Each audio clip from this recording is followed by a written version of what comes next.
Entrepreneurial University is a university where beyond the core academic activities, right, which is a general culture in universities, there are some other cultures, right, entrepreneurial culture, innovation culture amongst the students. I like to use this example, which some of you probably have heard from me before.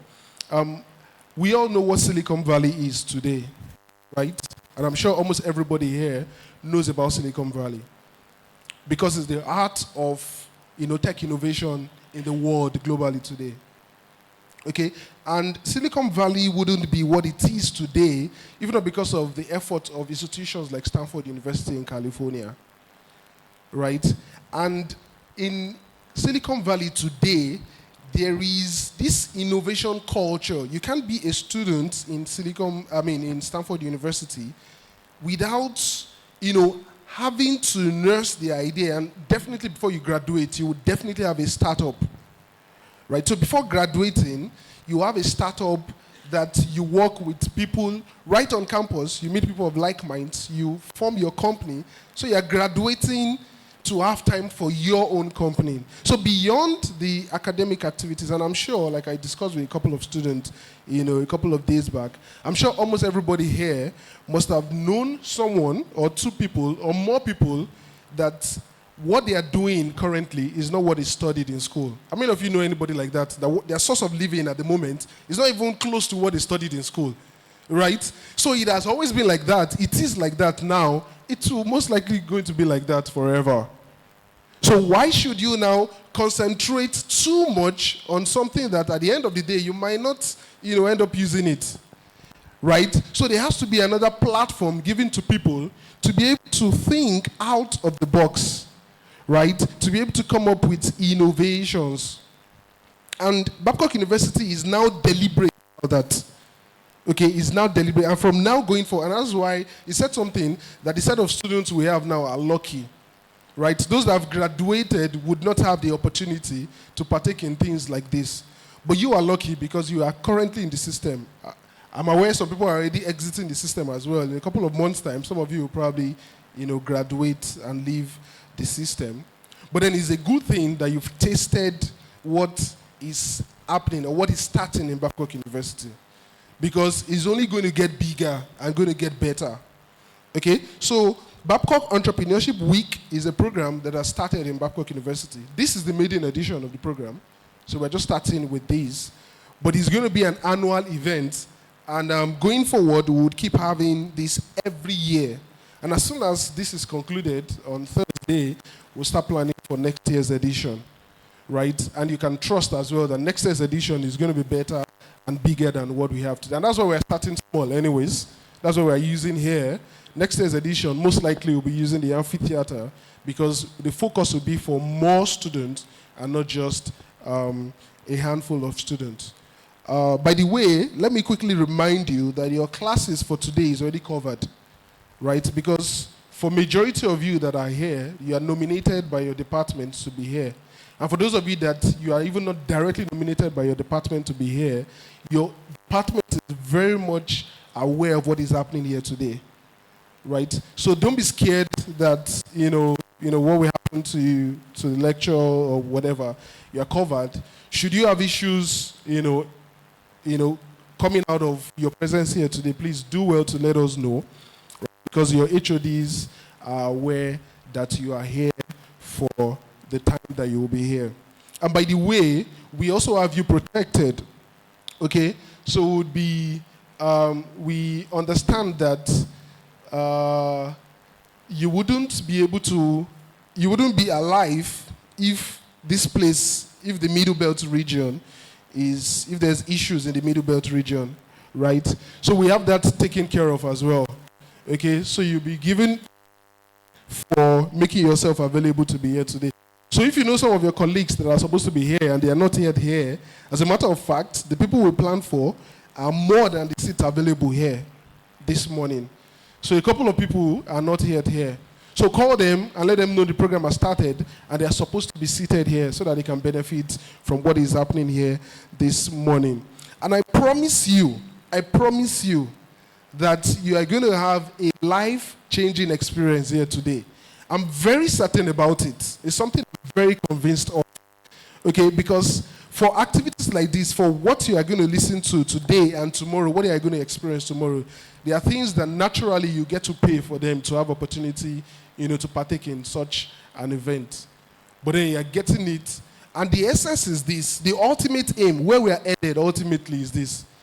Every Babcock University student can think entrepreneurially. Okay. So the mandate of the center, the Babcock Entrepreneurship Development Center, is actually to change your mindset from whatever it is now, just purely, academic, to thinking entrepreneurially. And what is an entrepreneurial mindset? An entrepreneurial mindset is actually the mindset that is able to identify problems. And now there's there's an American entrepreneur that described everybody living on the face of this world in 3 categories. So as you're seated here, you belong to one of these 3 categories. The first set of people are people that they are totally oblivious about problems. They don't even know whether something is a problem or not. They are totally absent-minded. They don't even know what is happening. That's the first category of people. The second category of people are those that can recognize that there is a problem, but all they can do, the best thing they can do about the problem is to complain about the problem. I'm sure some of you know people like that, right? They're able to identify that, there's a problem here. But all they can do is just complain about it. But there's this third category of people. They are actually happy that problems exist. Guess why they are happy that problems exist? Why? Because they are challenged to provide solutions to those problems. And the solutions don't come cheap, right? So the solution definitely would have a business undertone, such that you've got to pay them for being able to come up with a solution to a problem they've identified. Now, let me just give you an example. Before now, some of you are seated here and you're not comfortable. Why? Because there wasn't electricity. And what did that bring along with itself? This place was stuffy, right? And it was dark. Guess what? Some people recognized this to be problems. And that's why fan was invented. That is why light was invented. And can you build your house today without having fan or AC? Is it possible? No. And will you get it free of charge? No, you've got to pay for that. And that is the solution somebody came up with. Are you there? So your ability to be able to see problems as problems, and you're excited about the problems. Why? Because you will be able to think of a solution. And guess what? Some of these things are not learned in the 4 walls of your classrooms. Right? Fine, you have to be in the classroom to be educated, to be challenged. But then beyond what happens in the 4 walls of your classroom, you walk around every day and you see problems around. So the ultimate aim of the center is to make every Babcock University student to be able to see problems, identify that this is a problem, because that's another skill on its own, right? Because some people do not even know that problems are problems. So the first thing is to be able to identify that this is a problem. Then you are excited about the problem because you are challenged, right, to think about what can the solution to these problems be. And once you can come up with an innovation, then we are very much available to assist you. Okay, tomorrow, what will be happening here tomorrow are people that have also come up with solutions to some problems they've identified. And they will be pitching their ideas here in form of a competition. And Babcock University has actually invested in this. So people will be winning seed fund awards tomorrow, up to the tune of 1 million naira. Right, Babcock University students that have been able to think. But we don't want it to be restricted to just those people, but everybody in Babcock University being able to see problems and think about solutions to those problems. So we are charting a path, and you are you're a significant, focus of this path, which Babcock University, is charting at the moment. So this morning, we've invited the country director of Enactors. I'm sure some of you already know Enactors. The country director of Enactors is here, and he's going to blow our mind as well. And trust me, you can't be bored here. That's something I can guarantee. You can't be bored. And tomorrow as well, tomorrow also promises to be very, very exciting because you will see what people like you are able to come up with. This is the first of its kind. It promises to continue annually, right? And there are several other things that will be unpacked for your purpose from the center. So just watch this space and you will see several other activities that will be unpacked from the center. So make yourself welcome. Clap for yourself. Clap for yourself. Make yourself welcome. And count the fact that you are opportuned to be here this morning. Make a commitment for yourself that something and that your life will be transformed from this time going forward. Okay, because your thinking faculty is about to be changed. And that's where we're headed. So I welcome you all to Babcock Entrepreneurship Week Activity 1.0 because there will be more editions. And sit tight and get your minds blown. Thank you very much. Thank you very much, Mr. Director, Dr. Ayodeji Ajibade. So I like the part he said, watch this space and don't just watch, get involved because there's a whole lot that is unfolding. Like I said earlier, and which he also emphasized, of course, you know the philosophy that runs the institution that you are attending. There's a very unique philosophical background to the Babcock University operations. It is centered on the harmonious development of what? I'll finish saying it. Okay, some of you don't know, but you need to go look at your student handbook and understand why you are even at Babcock. Why did you choose Babcock? It's because the institution says we're going to help you develop the heart, the mind, and what? The hand. Sorry, the head, the heart, and what? And the hand. Okay, so it's the 3H. It's like a tripod. And so this is the hand segment of it, like Dr. Ajibade has said. Ladies and gentlemen, earlier on we had introduced, if you are just joining, we had some protocols and some introductions.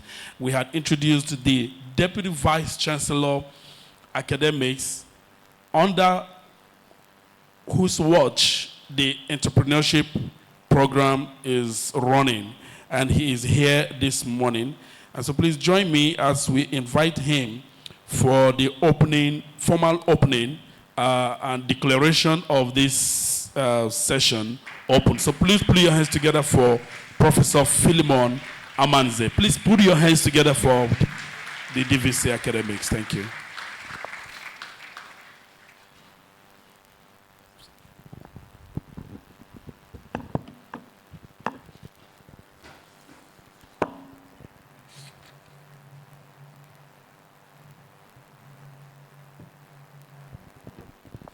Good morning, everybody. How are you today? I take this time to welcome you to this program this Wednesday morning, and I'm convinced that this program is coming at the right time, to the right people, and being held at the right place.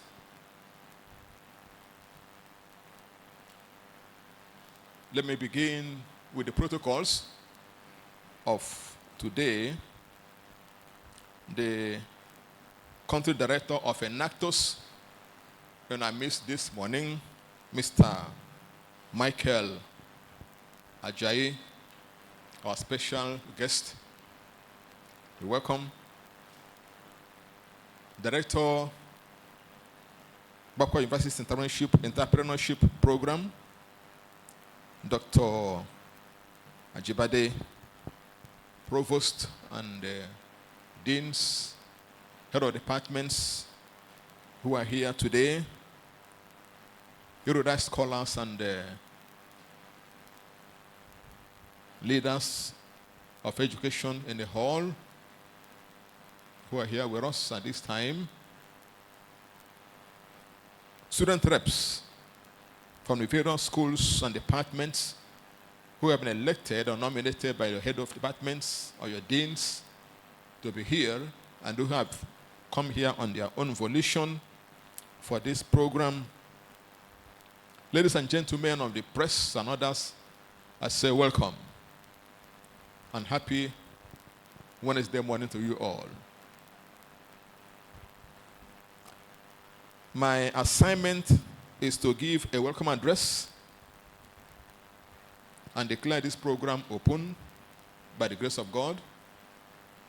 So, dear attendees to the first Babcock Entrepreneurship Week, BEW, welcome to the third day of the first Babcock Entrepreneurship Week. This is the third day, started on Monday. Yesterday went, and today is Wednesday. This program is being anchored from the beautiful campus of Babcock University here in Nigeria. Activities here commence on Sunday, that is April 1, to come to an end tomorrow, Thursday,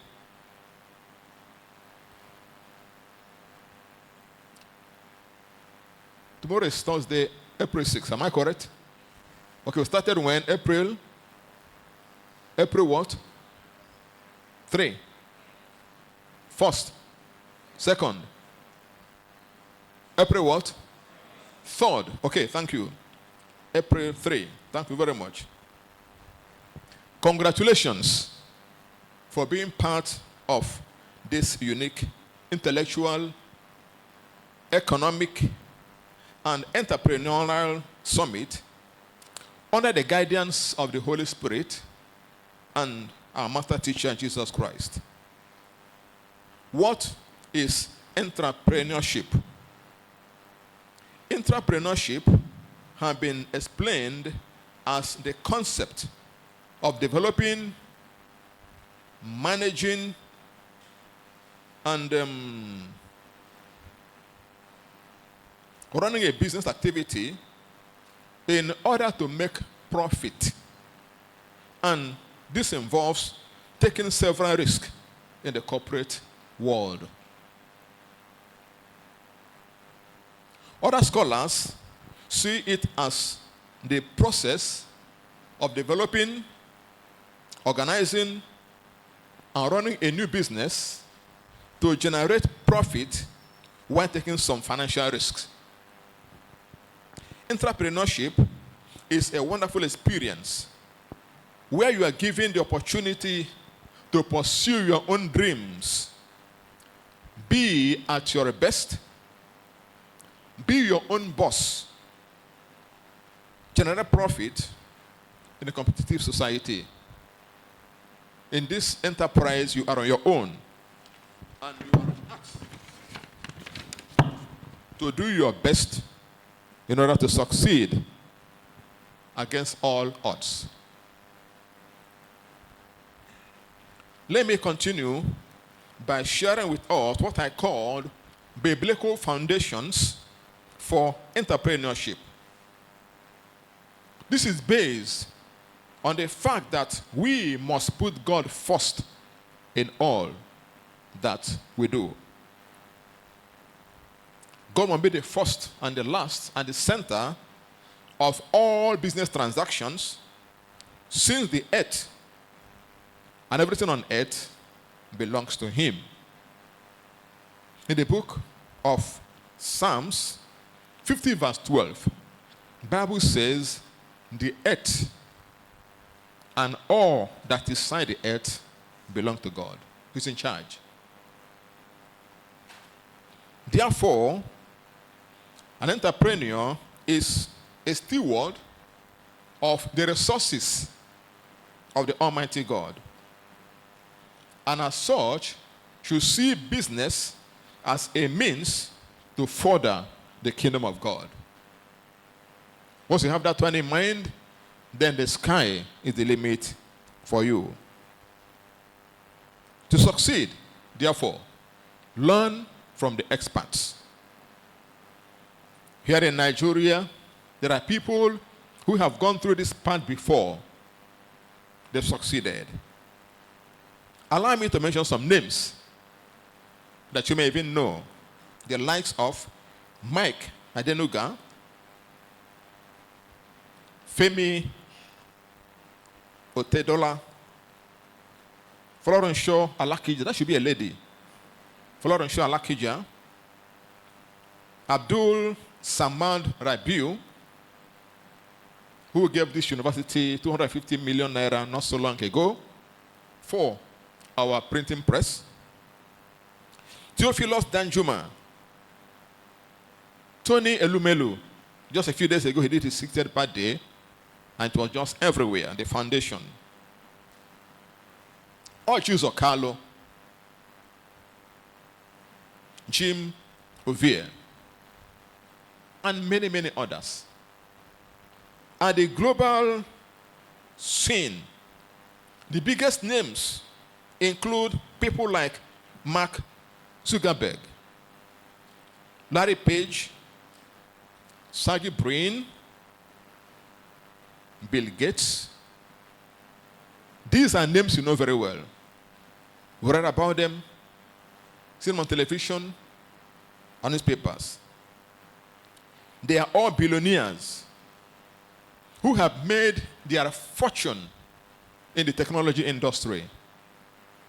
And these guys are mentioned were all students when they started their businesses. Hallelujah. Just like you. And just like what our director said a moment ago. Let me therefore continue by sharing with you a few tips on how to become a successful student entrepreneur. I'm going to just share in quick succession 12 tips we can learn from. Number one is you must have a solid business plan. You must have a solid business plan. Bible said it this way: you must count the cost. Sit down and make a business plan. Don't have it in your head. Pen it down so that from time to time you can review it. Number two, be diligent in your duties. Bible says, say that a woman or a man diligent in his or her duties, he or she shall stand before important people in the world, not before mean people. Be diligent. Number three, prepare for financial challenges as a young person. You don't have all the money, so make up your mind that somewhere along the line there could be a financial challenge.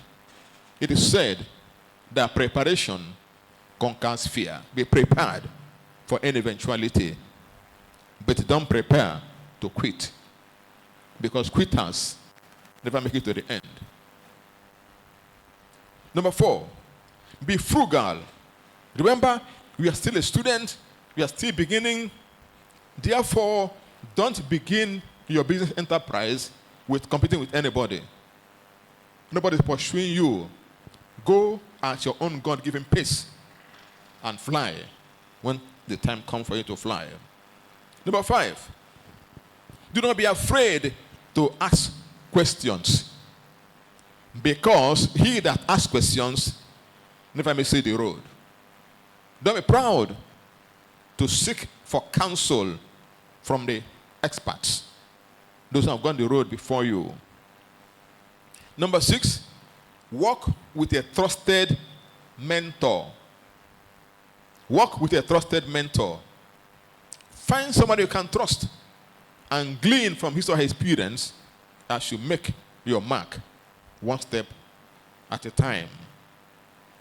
Number seven, be passionate about success. Be passionate about success. Let success be like a fire burning in your bone, so that nothing will discourage you. Nothing will discourage you. Okay. Number eight, market and advertise whatever you are doing.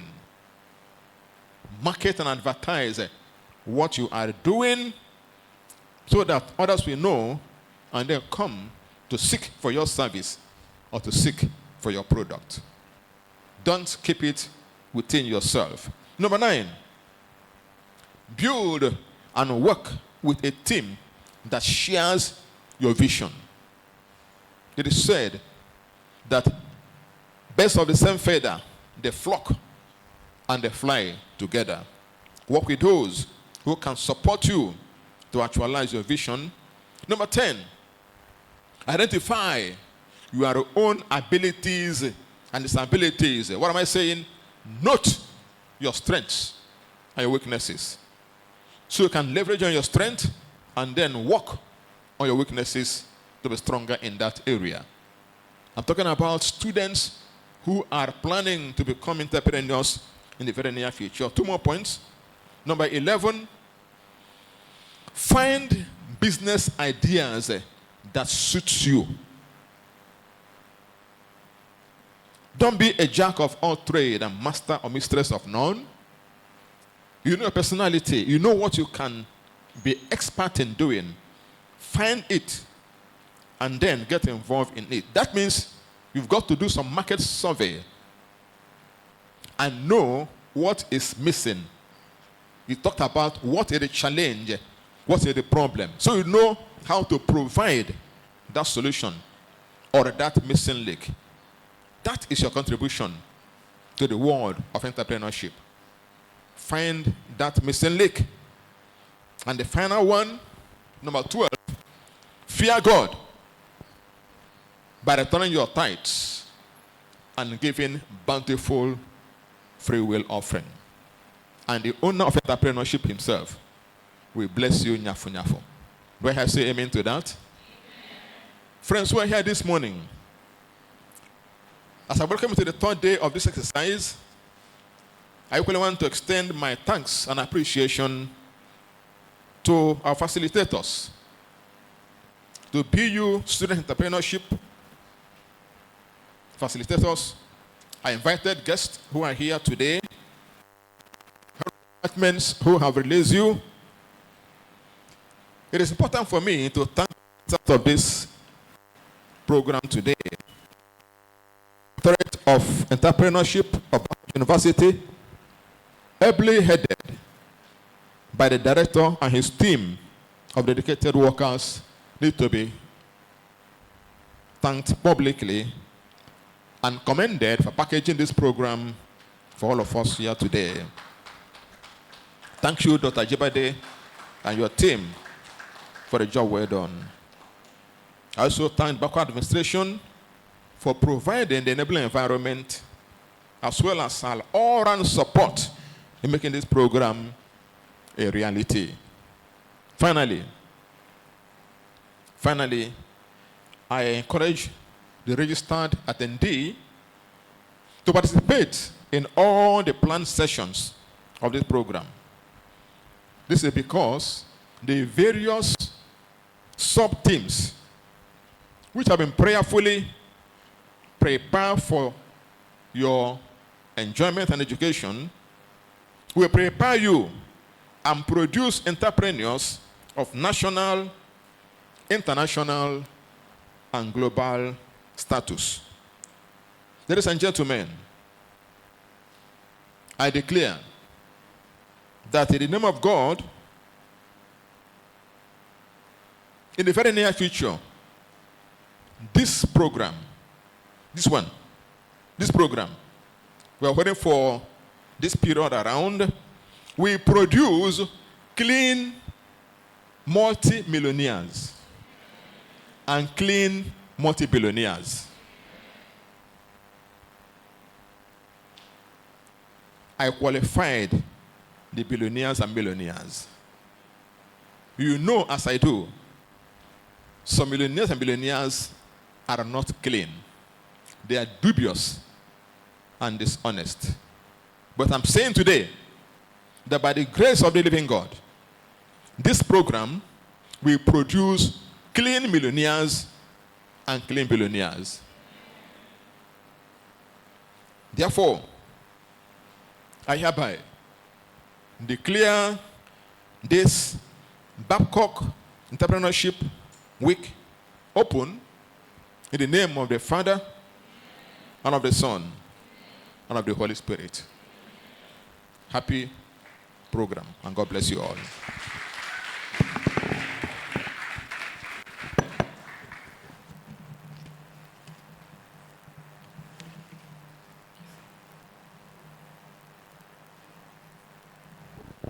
I thought you'd do better than that. Put your hands together for the DVC. Of course, Professor Manze spoke from many perspectives. He is also a pastor and ordained minister. And so I thought that the amen you said will be louder because he made a very passionate prayer from the very deep place of his heart. All right, ladies and gentlemen, we are coming to the crux actually of our gathering here today. We have Mr. Michael Ajayi, Country Director for Enactus Nigeria, who is here to share with us from his wealth of experience and knowledge and establishment, as a matter of fact. And so the next 1 hour, of course, we'll have a break intermittently. He will be sharing with us the different things that would help those who have started, who have some innovative ideas, those who are about or thinking about it, those who still have these things at the stages of ideas, so he can help birth these ideas and help give suggestions, dynamic ways to improve what we're already doing and what we will start doing. Of course, you know what Enactus means. How many of you are members of Enactus already? How many of you here? How many? Okay, there are quite a number of you, many of you. And so Mr. Ajayi is in a very comfortable zone. So once again, ladies and gentlemen, please put your hands together for Mr. Ajayi as he comes to take over the stage. And please pay very keen and rapt attention because this is one moment that you cannot leave being the same. Take questions, take notes, write down your questions, and you have him all day. So please avail yourself of the opportunity that he gives to you. Thank you. Thank you very much. Thank you very much. Please put your hands together for him again. Okay, he did mention that I'm a bit comfortable because there are plenty of Enactus students here. So let's put that to test. How many of you are Enactus students? How many have even heard about the word Enactus?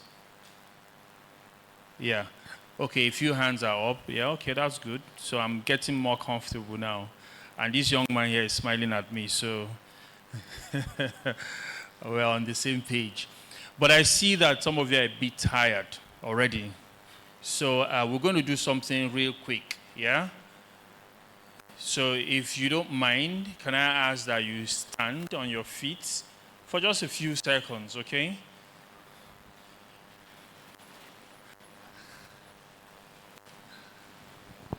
So you will find that I'm not a lecturer, okay? I'm not a lecturer. I've never lectured before. So we are going to be interacting, yeah? So don't worry about my suit. If you like, I can remove it and remove my tie and wear a t-shirt so that you know that we are together. Eh? Okay, I want everyone to smile. I'm smiling at you now. Smile. Okay, so we're going to do something real quick, just to help us relax, yeah? We're going to take the next 5 minutes. I want you, because it's very likely that you know him, right? Yeah, you already know him. You're in the same class. You see, you're friends. But do you know that gentleman looking like a senator behind you? No, right? See? Yeah, it's you, the senator. Okay, so what we're going to do in 5 minutes is, and please, no cheating, right? This is supposed to be fun. So let's make it fun. You're going to leave where you are standing, right? Just hang on. Don't be in a hurry. And I might have a gift for the winner, okay? Depending on how you cooperate. So you're going to leave where you are standing, move to the room, throughout the room, find someone that you have never said a word to before, okay? Not your classmates, not your bunkmates. Wait now, I've not told you what to do, right? So you're going to move to someone, move around the room and find, did I say someone? I lied. I actually meant 3 people, okay? Find 3 people that you have never said hello to before. Introduce yourself. Find out about the person. What food they like. What movie they like. What part of the country they are from. Their local government area. The father's home address in their village. Okay, maybe that's too hard, yeah? Okay, so basic things. Introduce yourself. Find out about the person. What are their likes? What department are they? What are they studying? What is their future ambition, right? And come back in 5 minutes and talk about the 3 people you have met and give us intricate details about them. Okay, where is my phone? Your 5 minutes, it is now exactly 11:25. So your 5 minutes starts now. No. Move round the hall. Don't talk to your friend. Go to somewhere else. He's your friend. You are friends already.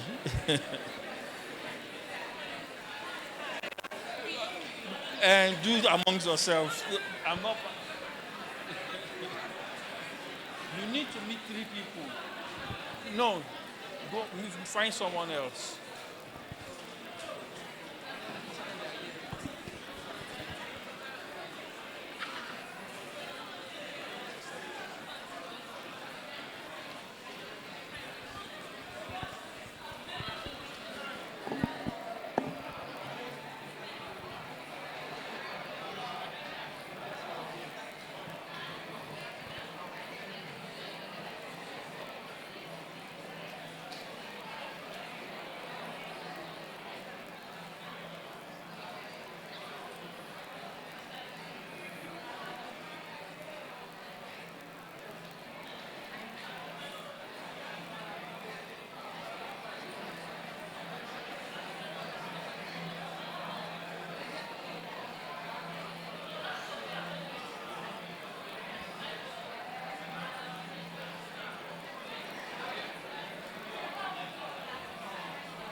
There is only 3 more minutes left. By now, you should be talking to the 3rd person.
Okay, we have just a little less than a minute.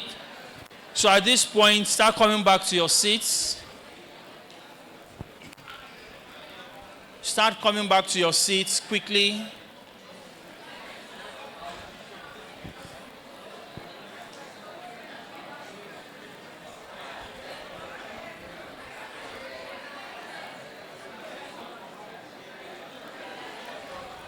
Where is everyone?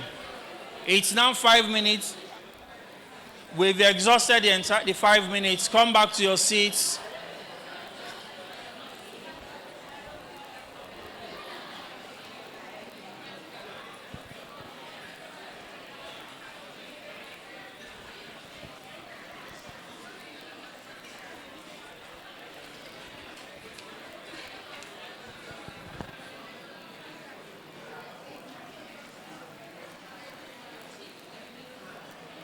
Okay, guys, we are waiting for you to get back to your seats.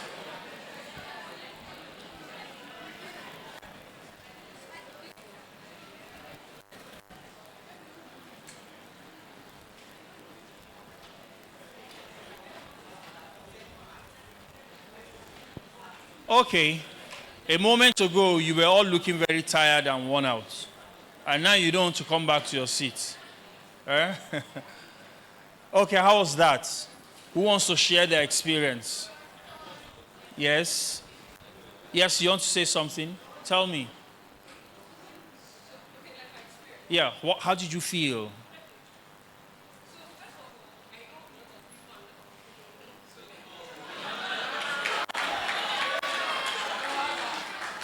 So that's a popular jingle right there, right?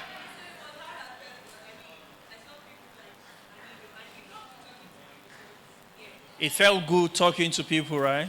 Great. Who else has a different experience to share? Yes, you know, I told you I'm not a lecturer. Me, I'm a gisting party, yeah? So I'm the guy you call when you want to talk, okay? We just gist. Yes, do you want to share your experience? The lady in glasses? Yes, you. Did you reach out to anyone? Okay, so how did that feel?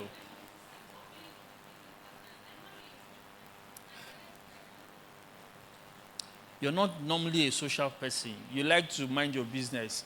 Stay in your lane, I stay in my lane, and there will be peace. Uh-huh. You remind me of me.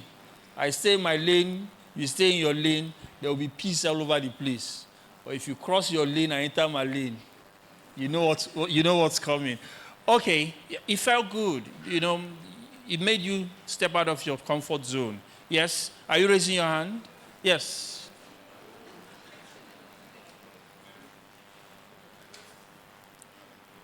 No, I don't want you to tell me about them yet. Just how did that experience make you feel? It was interesting. It was what? Sorry, guys, let's just maintain one meeting. Okay? Please. Yes. I'm still struggling to hear you. Do we have a second microphone? Yeah, shout. Uh-huh. Oh, interesting. Nice. You shared quite a lot in common. Like amala and ewedu soup. Yeah? Interesting. Okay. So, if we have a second mic, can we have it in the room, please? So, who's going to tell us who they met and what they found to be interesting about who they met? You said you know everybody already. That you didn't know. Okay, should we give her a chance? Okay, so that's one. Stand up. Yes, you too. Where are the men now? Okay, you have spoken. Okay, so you. Okay.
Okay.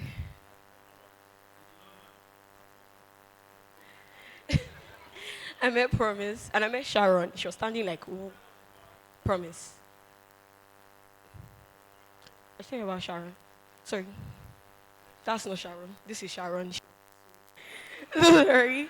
This was Sharon. She was like way over there where we met. So, okay, Sharon. So Sharon is a 400 level sociology student, and she loves to read, which I do not love to. So, because we met at a short while, that was like at the end. So she loves to read. She's a 400. I didn't get that information. I didn't get that info. Oh, we are going all the way over there. I didn't get that. Like, it was like at the end. I learned something about, oh, okay. So I learned something about Promise. I never knew his name was Promise. I just knew that, okay, there was this, yes, like Mario collection, because he talks in like places. So today I got to know that his real name was Promise, and he has this he's into entrepreneurship, so his brand is called Mario Collection. And before I thought that they do like suits and ties and cufflinks, but he's into music, and I didn't know that. He's into music. So yes, that's it. Yeah. Yes.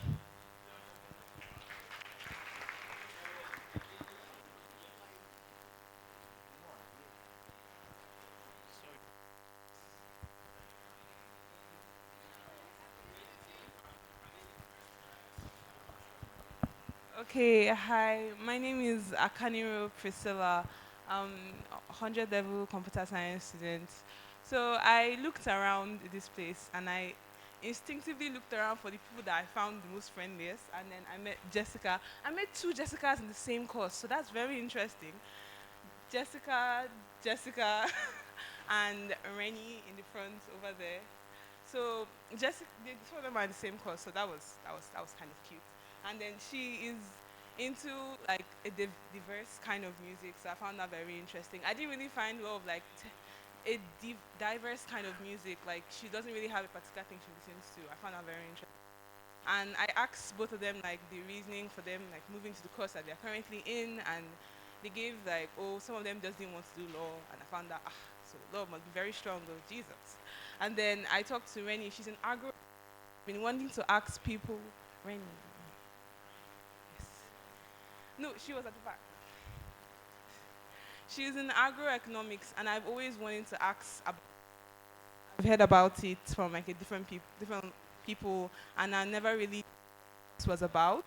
So then she told me her reason between moving from medicine to agroeconomics and what the course entails. How the course is a 5-year course, and it sounds very in depth. And I would definitely want to talk to her more about that if she's willing to talk to me.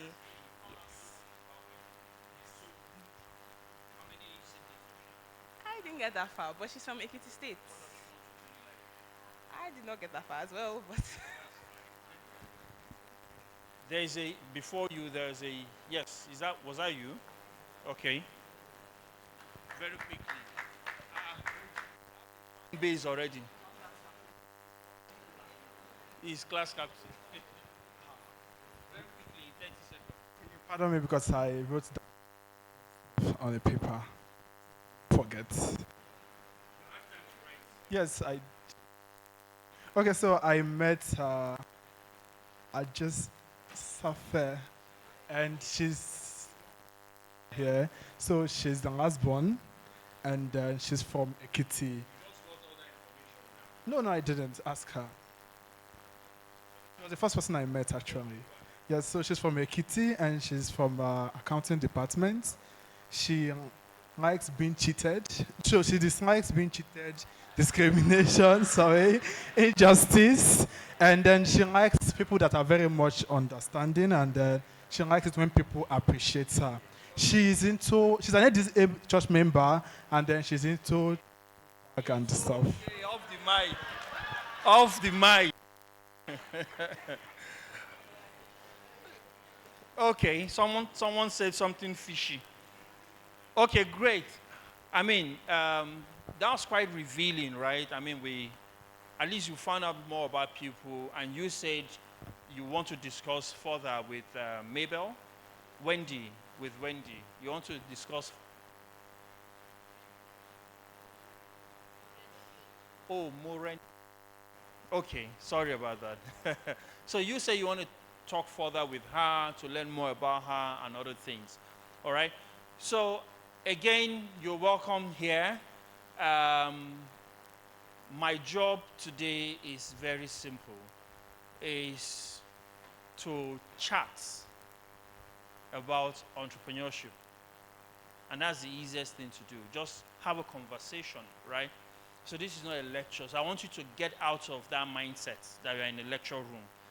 This is a very practical, interactive session. Have you observed already? Yeah? So we're going to be asking a lot of questions. Please, I need a second microphone in the room. Technical. So we're going to be talking back and forth. Feel free to stop me anywhere. Ask your question. I've been introduced already, so we will just go ahead. And by the way, my name is on the screen already, yeah? So, we're looking at students' engagement in entrepreneurship. Right? Students' engagement in entrepreneurship. And I hear that there's someone here, an entrepreneur, or is aspiring to. Which one? Are you one already?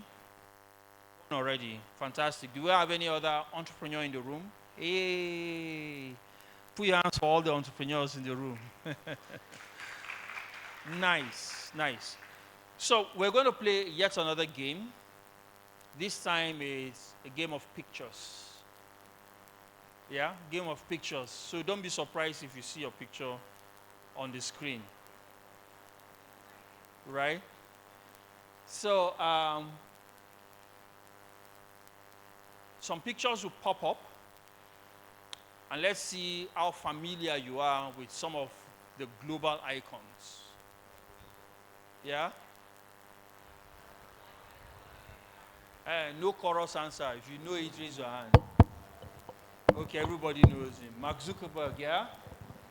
He's a co-founder of Facebook, now Meta, right? Facebook is still a subsidiary of Meta. Meta is now the parent company. What about this man? So who is Jeff Bezos? Apple and... Okay. So we say he's the founder and executive chairman of Amazon. Yeah, so you guys have been studying about these people, right? Interesting. So what about this? I'll catch you now.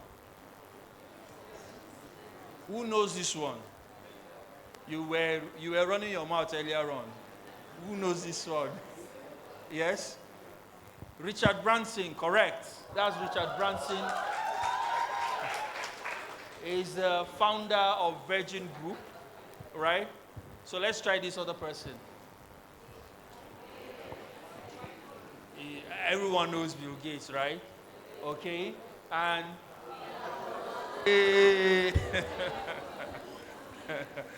this one is your pal, yeah? You just go to that bird and you gist with him, right? Yeah. So that's Elon Musk, and he's the CEO and owner of Twitter. Notice that his title is owner, right? But if you go to Mark Zuckerberg, what do you find? Co-founder. Which means this man here did not found Twitter. He bought it. He woke up one morning. You know the story, right? Yes. Who wants to share that story? I find it very interesting. Yeah, tell us about the story. Yes, you, looking back. Yes. You say you know the story. So you were not listening. You were just flowing with the rhythm. So who knows the story? Suddenly everybody's hands are down. Yeah, you know the story. Okay, share. How did he come about being the owner? You don't have to be there very detailed. Just the part where he woke up one morning and decided that I want to buy that thing. Actually, before he officially decided to buy Twitter, he had been thinking about it before, like 2 years before and everything. And then when he finally decided that he wanted to buy Twitter, I think Twitter was estimated to be worth about $44 million or thereabout, and then $44 million. Dollars. Yes. And then, I mean, there was a court case surrounding it and everything, but he won eventually, and he's now the owner of Twitter. You know, they often say, go to court. Yeah? I don't care. We woke up one morning. Yeah. They told him $1. He said, take. Now, who can give me 44 naira now? Naira, just 44 naira. Okay, 4,000 naira. Okay, 440,000 naira. Okay, so hold that thought. We'll come back to why I highlighted that, okay? And then the next person is, if you know this one. You have spoken. Yes? Say it. Cloth shops. Cloth shops. Put the mic in your mouth. Cloth shops. Cloth shops. I don't think so. You disagree with her? So what's his name?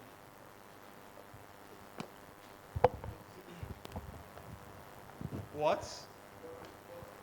So Warren Buffett. Is he right? You don't even know if he's right.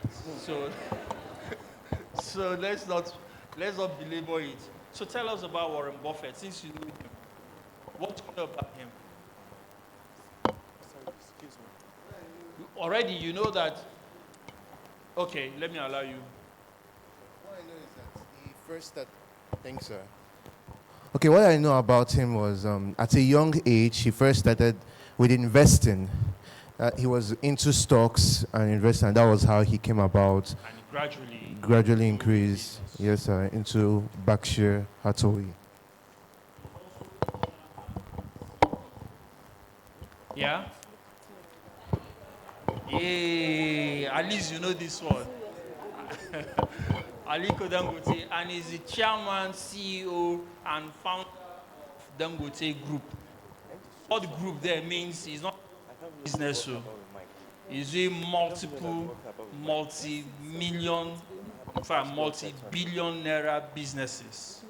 Yeah, he's selling, guess what he's selling? Sugar, cement, salt, yeah?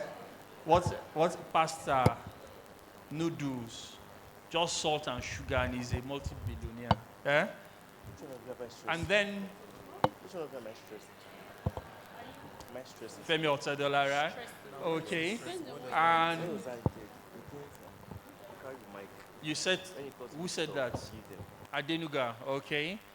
This is the MD and chairman of Globalcom, the third largest telco in Nigeria, right? And if you don't know this, we'll start fighting now. Yeah? So that's Tony Elumelu, and he's the chairman, Hez Holding, chairman, UBA, chairman, XYZ, right? And there's an interesting one right up there. I thought this is the one you all will know, actually. Yes? Go in? Yes, try. Correct. That's the CEO of Flutterwave, Benga Agbola. Yeah? And interesting thing about this guy is that he's under 40. And he's already estimated to be worth $13 million. So if you have your calculator, convert that to Naira. Sorry, be careful not to blow up your phones, right? So he's already estimated to his assets and cash, everything, about 13 million naira, dollars, not naira. Yeah? But let's see how the other ones are ranked. Richest amongst them. Who? Elon Musk? Okay. So who is it?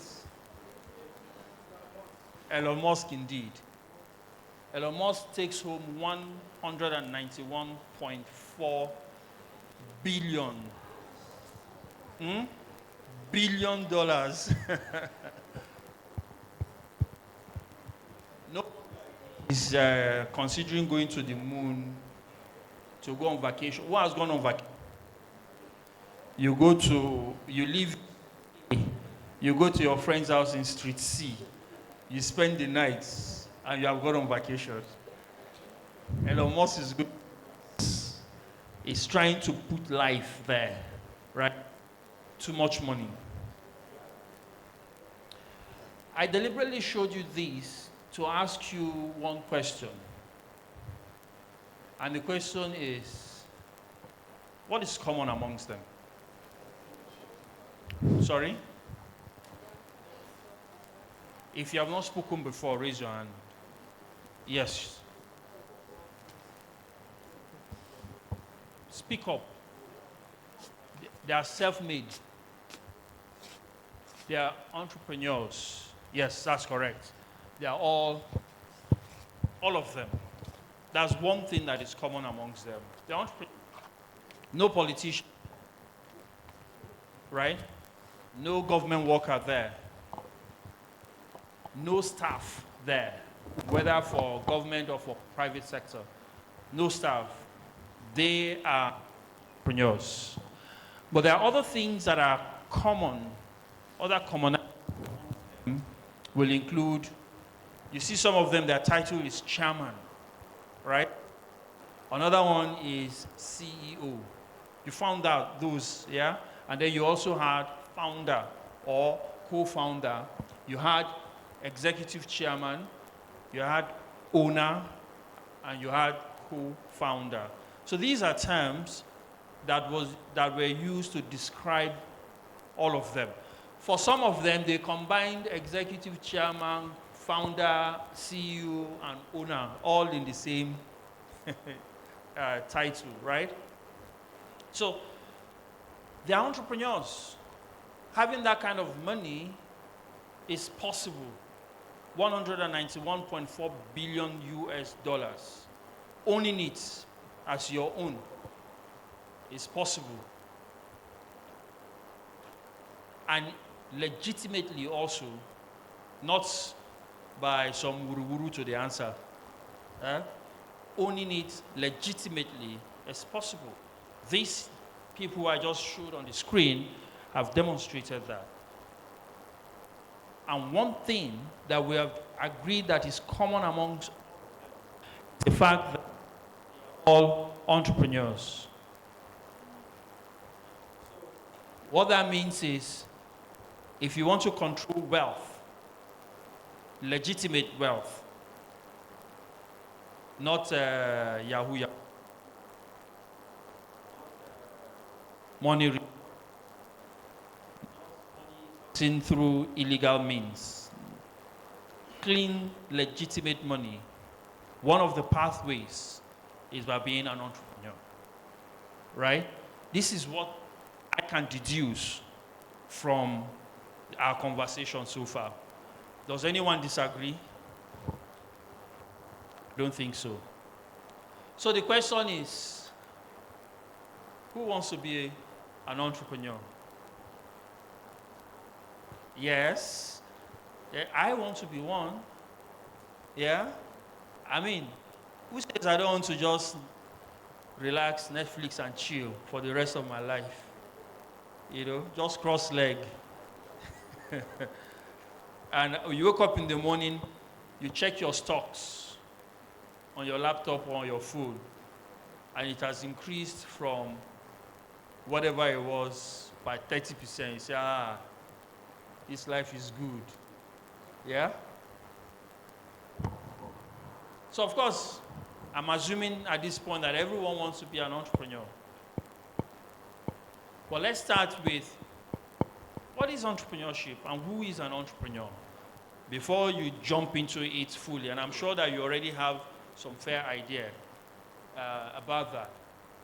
But I'll just run through it because of time. It says that if you look at this place, this right here, it says an entrepreneur is an individual who creates a new business, bearing most of the risks and enjoying most of the rewards. Don't be deceived. All the money you saw on the screen did not show up overnight. Been at it since the 50s, the 60s, right? And they've been building their wealth. Like the gentleman said, Warren Buffett started by selling stocks, right? And gradually he built his portfolio. And today is that. So so the entrepreneur starts a new business or a new idea, and he or she bears both the risks and the rewards or benefits. Now, the process of setting up a business is simply known as entrepreneurship. That whole journey, the back and forth, the moment you start it, and conceptualizing it, building a team, finding a problem, creating a solution, developing that solution, getting it registered, and start driving it, providing your service, marketing what you're doing, everything, that whole process. Whether you are doing it as an individual or in a group, that whole process is referred to as entrepreneurship, right? But then, to succeed as an entrepreneur, there are a few characteristics or skills that are required. Yeah, so you don't wake up one morning and become a successful entrepreneur. You become a successful entrepreneur largely based on the character traits that you exhibit and you apply every day as you grow business, right? So any questions so far or any comments? Anyone wants to make a contribution? This is not a lecture. I keep telling you guys, yeah? You guys are getting into the lecture mode now. Yeah? So feel free to jump in and ask or make a comment if you need to.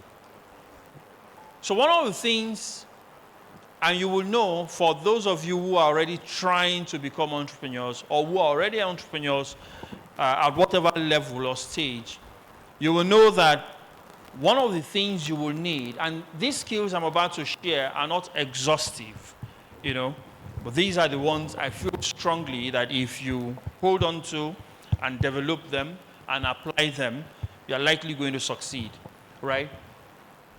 You must have a vision for what you want to do and why. Right? Yes, are you raising your hand? Okay. You must have a vision. It is said that innovation, and this is the reason why you must have a vision, innovation cannot happen. It is impossible for innovation to happen without vision. Vision is not what you see with your eyes. Vision is what you see with the eyes of your mind. It's a picture you future. Is you asking questions. Why is this microphone going on and off? What can we do so that by this time next week, this microphone does not go on and off? That's vision. You're envisioning the future to say, have you noticed that this microphone keeps going on and off? That's a problem. So an entrepreneur will be thinking, how do we fix that so that that problem does not persist? Do you understand? So when you start thinking about fixing it so that the problem does not persist into the future, you're already building a vision. Okay? And this is why we say that innovation cannot happen without a vision. It is when you think about the problem and you think about how do we solve, begin to innovate. Your creative genius at that point, when you say, how do we fix this? Then you begin to think creatively and begin to innovate, right? And vision is, well, I've explained it, but I'll just read out what is there. The ability to not only recognize opportunity, because every problem in itself presents an opportunity, right? Like now, the microphone keeps going on and off. That's a problem, but that's also an opportunity, right? Every problem creates an opportunity. So the ability to not only recognize opportunity and connect the dots, but more importantly, the ability to also the wherewithal to question why a solution does not exist for a problem. So when you begin to ask those questions, why this and why that, then you find that the solution will show up. Is the beginning of becoming a successful entrepreneur. Vision. So you need to have vision to be able to do that. Another thing very quickly, passion. Right? Passion is a strong liking or desire for something or anything really. You see, have you seen anyone that you can describe as passionate rather? Who knows anyone that is passionate? It doesn't matter what they are passionate about. You just know that they're passionate. Yeah? You've seen someone. What can you say about the person?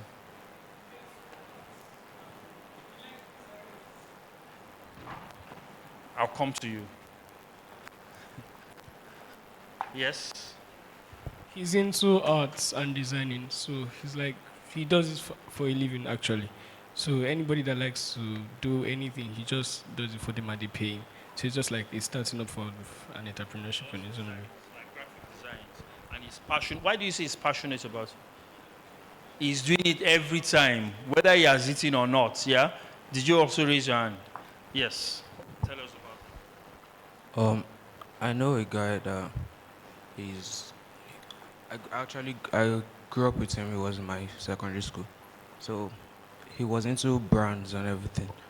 And everybody in my class were like doubting him and telling him that, oh, you can't do it, you can't do it. And now he's in Babcock here and he has a successful brand. Name is actually Alter Ego. He makes shirts and everything. But he was passionately running with that idea from way back, right? So passion is that thing that keeps you awake. You know, it was said of one of those scientists, I can't remember which of them now, but it was said of him that while he was working in his lab, I think he forgot that it was past lunchtime for him. It was already at night, and then he remembered that he had not eaten. He said, oh no. So he looked around and he didn't see the food on his table. And he said, oh, okay, I won't forgotten. I ate, and my wife has taken the dirty plates away. Meanwhile, he had not eaten. But because he was so engrossed, so passionately doing what he was doing, he actually believed he had eaten, even though he had not eaten all day. Right? I'm not sure, but I think he's the guy that discovered light, the light bulb, right? What's his name? Sorry? Thomas Edison. I think he is the one, right? So passion keeps you going. But as exciting and interesting as passion is, and passion is necessary for any business or anything you do, if you must succeed at it, passion has to be involved, but passion is not enough. All right? Passion by itself will not deliver the goods. But that's another conversation for another day. So you need to have vision. to say, this is what we can do. But you also need to have passion to carry you through those difficult times, because indeed there will be difficult times, right? And then you must have problem-solving skills. You must develop the problem-solving skills. You see, you have the vision, you have the passion, and so you are running with the passion towards the vision, but without problem-solving skills, you can only go so far, because there will be problems. And it is your problem-solving skills that will help you to navigate around those problems, make the most of them, learn from them, build your experience, build your capacity, and deal with bigger problems in the future. So, problem-solving skills, and it starts with you simply defining the problem. You see, the biggest problem you will ever have is not to know that you have a problem. Or when you know that you have a problem and you cannot define that problem. That is the real problem. I'm happy you are all students. You know, when you are in the exam hall and the instruction is simple, answer any 3. And there are 5 questions there. Eh? The question is, answer any 3, not number 1 and 2, any 3, and there are 5. And in that hall, some students will just get in, they'll just start writing, yeah? Answering, in fact, some may answer all the 5 questions before they read the instructions. So, oh, we are supposed to answer 3. He or she will now sit back and look, which one do I cancel? Yeah? Are there students like that here? You now cancel one or cancel the other one, right? And leave 3, because instruction is answer any 3. In fact, those students most likely will ask for extra sheets. Eh? But the person sitting next to them, they are sitting down there sweating. They are reading the instruction 1 million times over and over and over again. Have you seen it happen to anyone? Has it happened to you? Yes? The way you are smiling, I don't trust you. Right? So you see, the problem there is that the guy who is unable to write is simply because he doesn't know the answer. Right? That's his problem. It's not that he doesn't know how to write, because the other one is writing. The difference between both of them is that one knew what to write, the other had no idea what to write. So this one has a problem of not knowing what to write. This one does not have any problem. Okay? So defining the problem, being able to first of all identify a problem and then defining it to say what is or what are the causative factors that created this problem. Because until and unless you address those causes, the problem will persist. It's like when you have malaria, you know it comes with body pains, it comes with headache, right? And you take paracetamol. You will get relief for a while because paracetamol is a painkiller. So it deadens the pain for about 1 hour or so. But afterwards, in the evening, your temperature starts rising again because the fever itself is still there. You've not treated it. So what you have done is to treat the symptoms. So the problem itself has still not been addressed. This is why when you get to the hospital, the first thing the doctor will do will have a chat with you and tend to understand what you're going through. Then the doctor will ask for a blood test. That is called diagnosis. Then he will say, okay, this is the problem. And because this is a problem, this is the medication you will take, for how long you will take it and how you will take it. And if you follow the doctor's instruction 90% of the time or more, what happens? The problem is solved.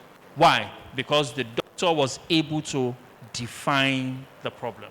So problem-solving skills starts with you being able to identify and define the problem.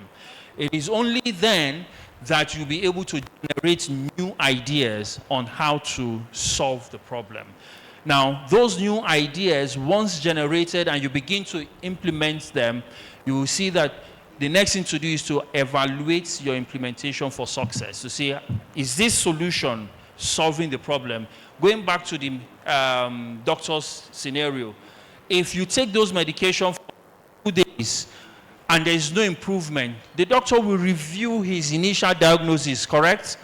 And very likely change medication, because he has already evaluated the solution, and he's saying that the solution is not working. So he will provide another solution until he gets it right. So you continue to implement and evaluate, and the circle continues. So problem-solving skill is important because you will need it to address all the problems that comes with entrepreneurship. There will be cash flow problems. So you have created this beautiful product, and I'm sure the entrepreneur here knows. You've created this beautiful product. In your mind, it's a bestseller. If this enter market, everybody will buy it. You push it out there, and nobody is looking at it. And you have people to pay salary. So you have to, first of all, solve the problem of paying them their salary, even though you have not sold 1 unit yet. Because if you don't pay them, your designer, your producer, all of them will walk away, and guess what? You become a one-man team, and your business will suffer. So that's just a tip of the iceberg in terms of the problems, a series of problems that may pop up, right? So problem-solving skills is very important in the journey of becoming an entrepreneur. Another very important skill is the analytical skills.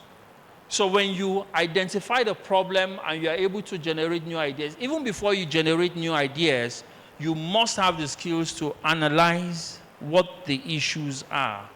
You know, what are the issues? For you, you need to break down the issue to its minutest components, right? And here we've said that analytical skills is the ability to deconstruct, that is to break down, to deconstruct information into smaller categories, you know, in order to be able to draw conclusions, to say this is really the situation and this is what needs to be done.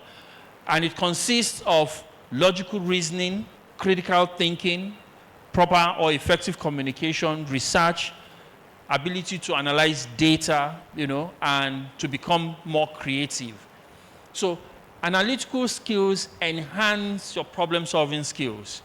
Okay, so for you to have very robust problem-solving skills, you need to also have analytical skills first. So first you talk about the vision.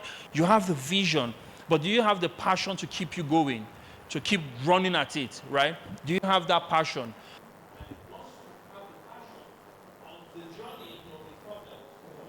Are you able to solve the problems, identify them, solve them quickly, using your analytical skills as well?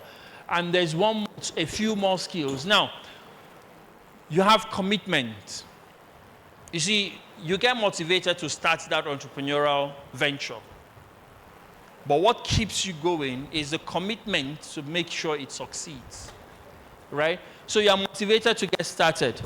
But commitment is what keeps you going. So commitment is different from passion.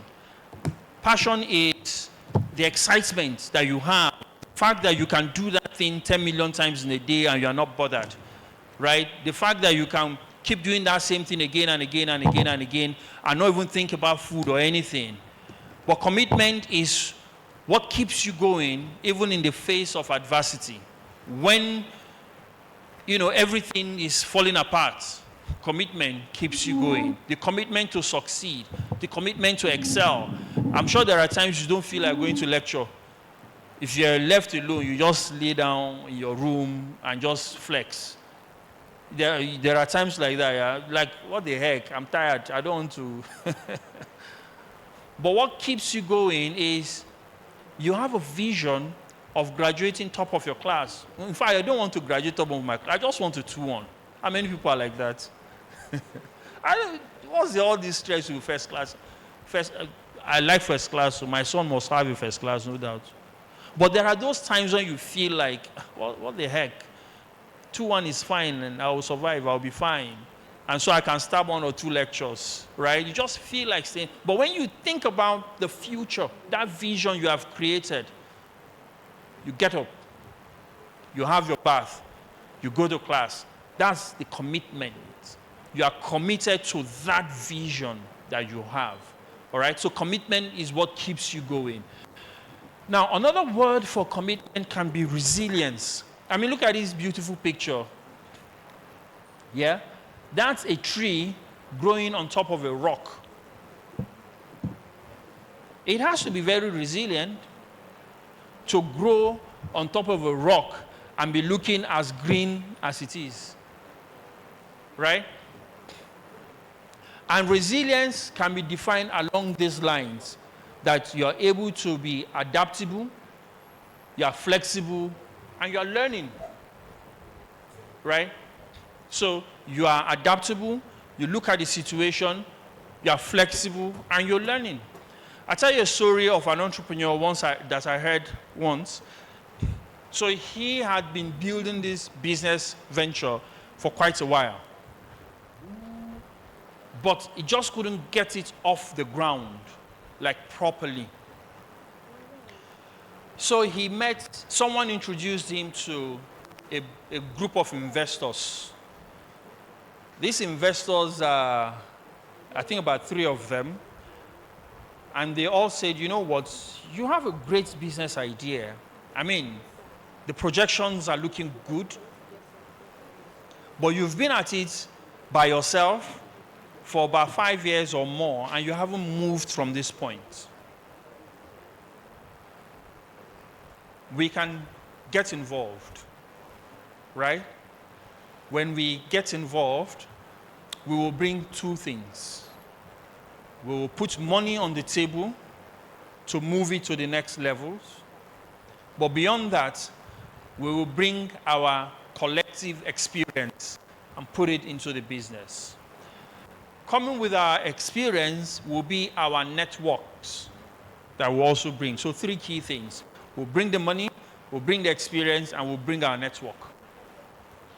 But this is the deal. You will cease to be the owner of the business. You will now own only 10% of the business. But from today, you don't have to spend 1 naira of your money anymore. And you will also not be the CEO. Because if you were the right CEO, this business would have grown past where it is now.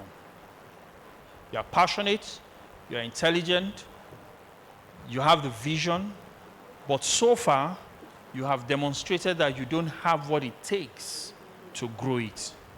So, we will find a new CEO that will be answerable to us.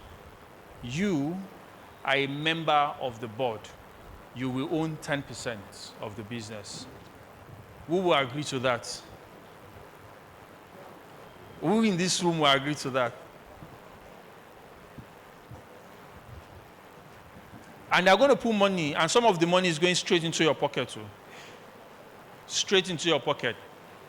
And as a board member, and of course you have 10%, you don't have to do anything. You just be collecting salary and dividends and other special benefits like vacation and the likes. Yeah?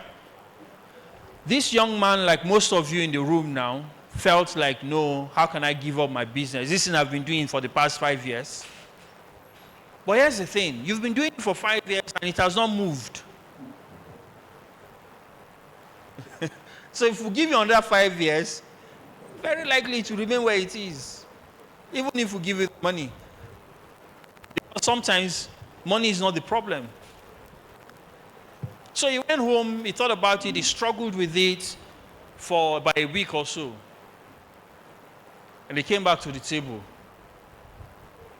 He requested for more. He said, you know what? I can do 15%.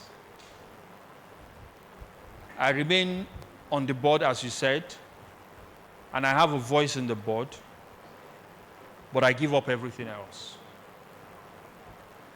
And they signed the contract. They employed the CEO. They were now paying the CEO to do the job. And within 2 years, the business became so humongous that his monthly salary, based off of that 10%, was much more money than he had ever seen, and much bigger than he thought the business could become.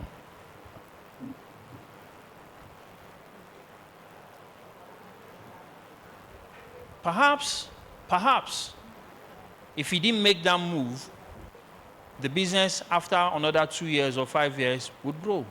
Perhaps there's no knowing that, yeah? Nobody knows now if that will happen. But what we know is that between the first year and the second year, before we got to the second year, his life had changed forever. Because these people brought their expertise, their experience, their money, and their network into it. And they changed the focus of the business a little bit. They tweaked it. In entrepreneurship, it's called pivoting. You pivot. So you were doing this, but there are difficulties. So you change a little bit. You change direction a little bit. You're still in the business, but you just change direction a little bit. And then you strike gold.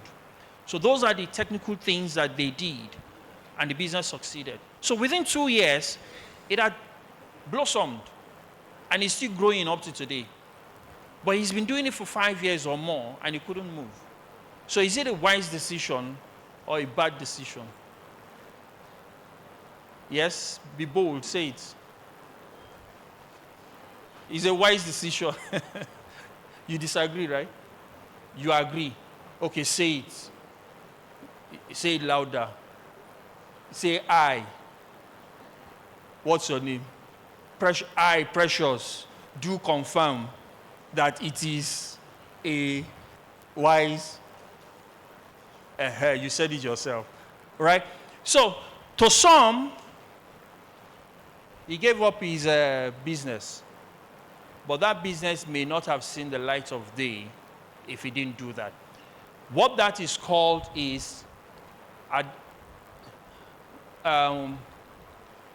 what you call that is adaptability and flexibility.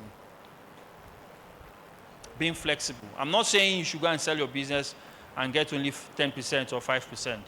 If you can negotiate for 50%, 80%, by all means do so. But don't keep hitting your head on the wall for years, hoping that that wall will break. It's not the wall that will break, your head that will break. Okay? So the point is, know when to be adaptable. Now, because he was adaptable, he was able to continue on that journey of birthing that business. And that's why the business exists even up till today. So resilience is a combination. Resilience, which is also commitment, is a combination of being flexible, being adaptable, as I've explained, and then learn on the journey. So you make a mistake, you learn from it, you improve on yourself and move forward. Another skill that is very important to entrepreneurs is communication. Communication skills. Highly important. For lack of time, I won't dwell on it. But basically, people should hear you. Be concise in what you say. All right? Be clear. Each time you open your mouth to talk about your business, be very clear. Now, because you work with people, your team, your staff, whatever you call them, you need to have very clear communication channels and patterns so that there is no ambiguity at any point in time, whether spoken English or written.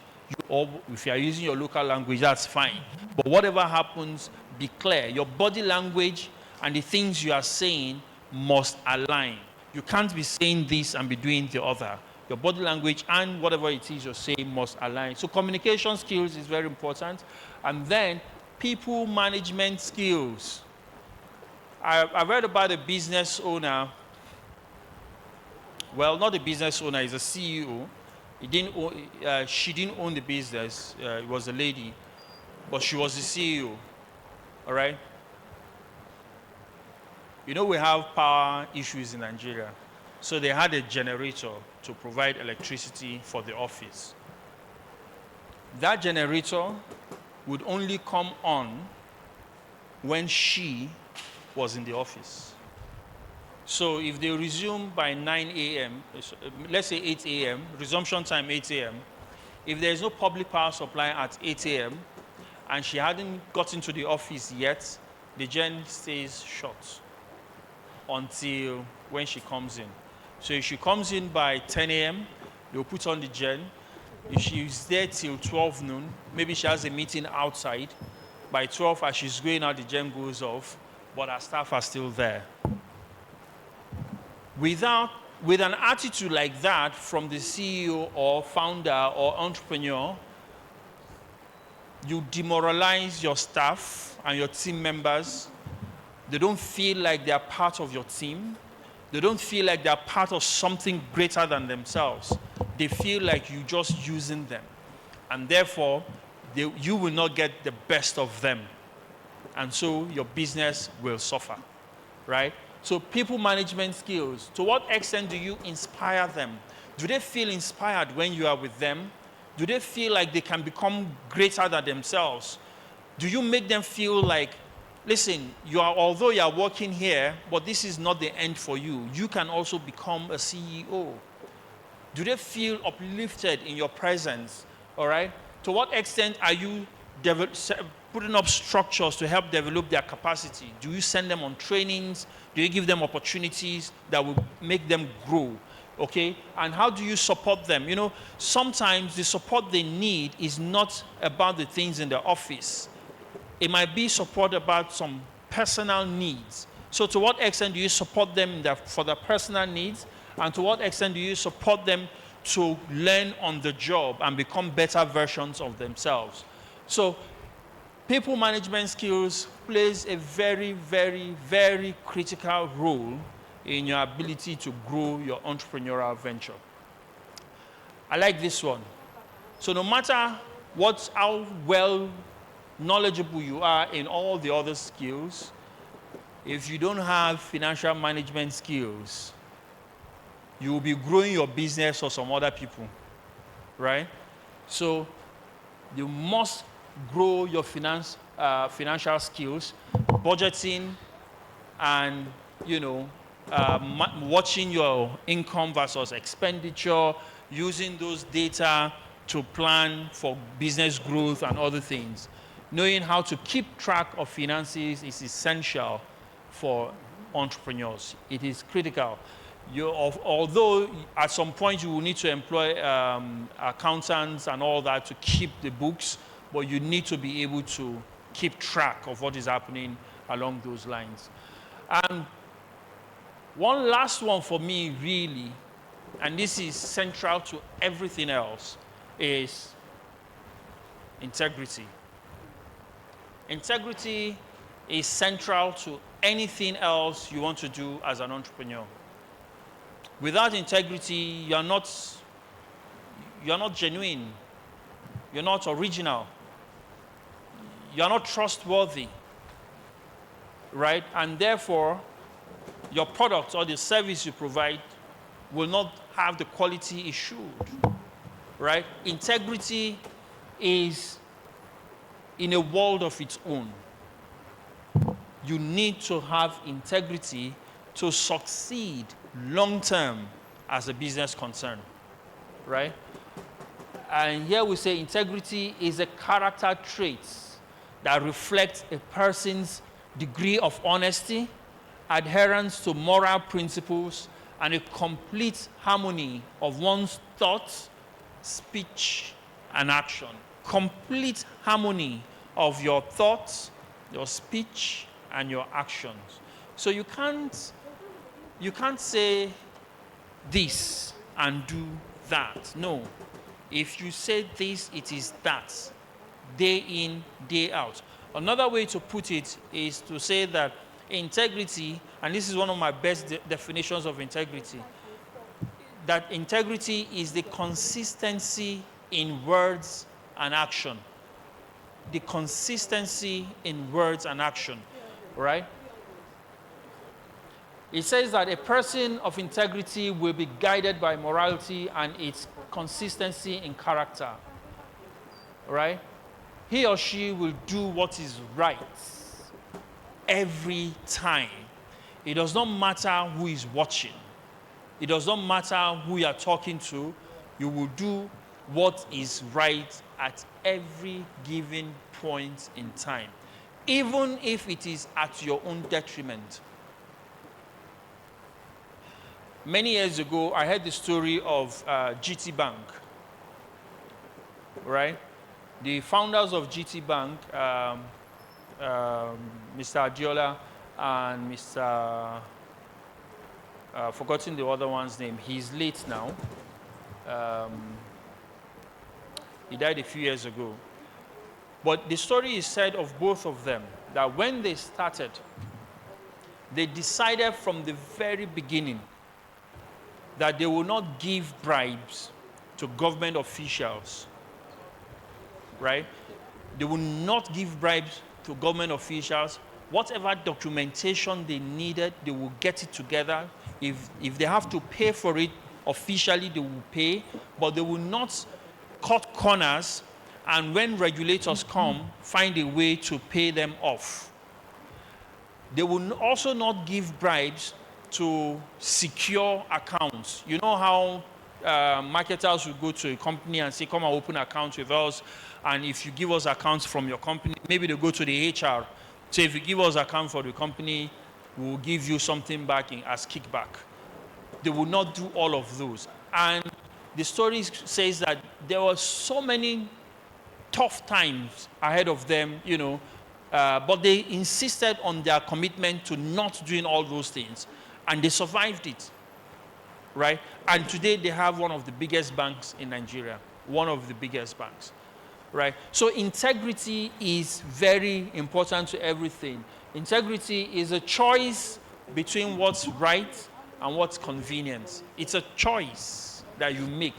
Is this right? Or am I doing it only because it is convenient to me? Right? Is this the right thing to do? Right? Michelle Obama said, and I like this quote, she said that we learned about honesty and integrity, that the truth matters, that you don't take shortcuts or play by your own set of rules. And success doesn't count unless you earn it fair and square. Success does not count unless you've earned it fair and square. That means no cutting corners, no scandals, nothing. And you earn it because you were fair and you were upright throughout the process. Yeah?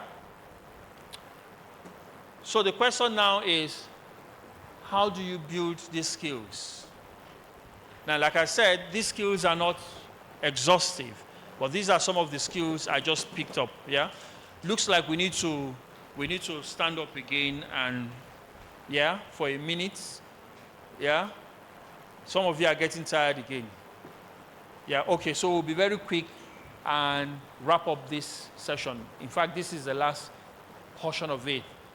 So basically, to build these skills, or any other skills for that matter, there are two broad ways, right? I said there is a classroom learning opportunity versus the experiential learning opportunity. Of course, you already know what this is a classroom setting now, even the way we are organized. This is a classroom setting. A classroom setting, somebody is standing in front and telling you, lecturing you what to do and how to do that thing. But there is also the experiential learning, which is learning by doing. So nobody is telling you, you are observing and doing and learning in the process. And that's what you have here. You are observing here, you observe, you reflect on what you have observed, you conceptualize, and then you get active experimentation because you get involved, you are doing, all right? And then you have concrete experience from doing, from trying, and the circle continues. And that way, you learn and it becomes an integral part of you versus just sitting down and listening, right? And I give 2 examples of models that help with experiential learning. One is the apprenticeship model. This apprenticeship model is very interesting, and we'll come to that quickly. And the other is the enactors model. But let's talk about the apprenticeship model. How many people are from the southeast here? Southeast. You're already smiling. Yeah? When, and I'm happy there are many of you here. When Okafor wants to learn a trade, they send him to Chinedu. Chinedu is give me a business, yes. Say it out. Chinedu is a spare part dealer. He imports containers of spare parts from Taiwan, Thailand, Japan, the whole of Asia, right? Chinedu imports them in. And he takes them to Alaba market in Lagos.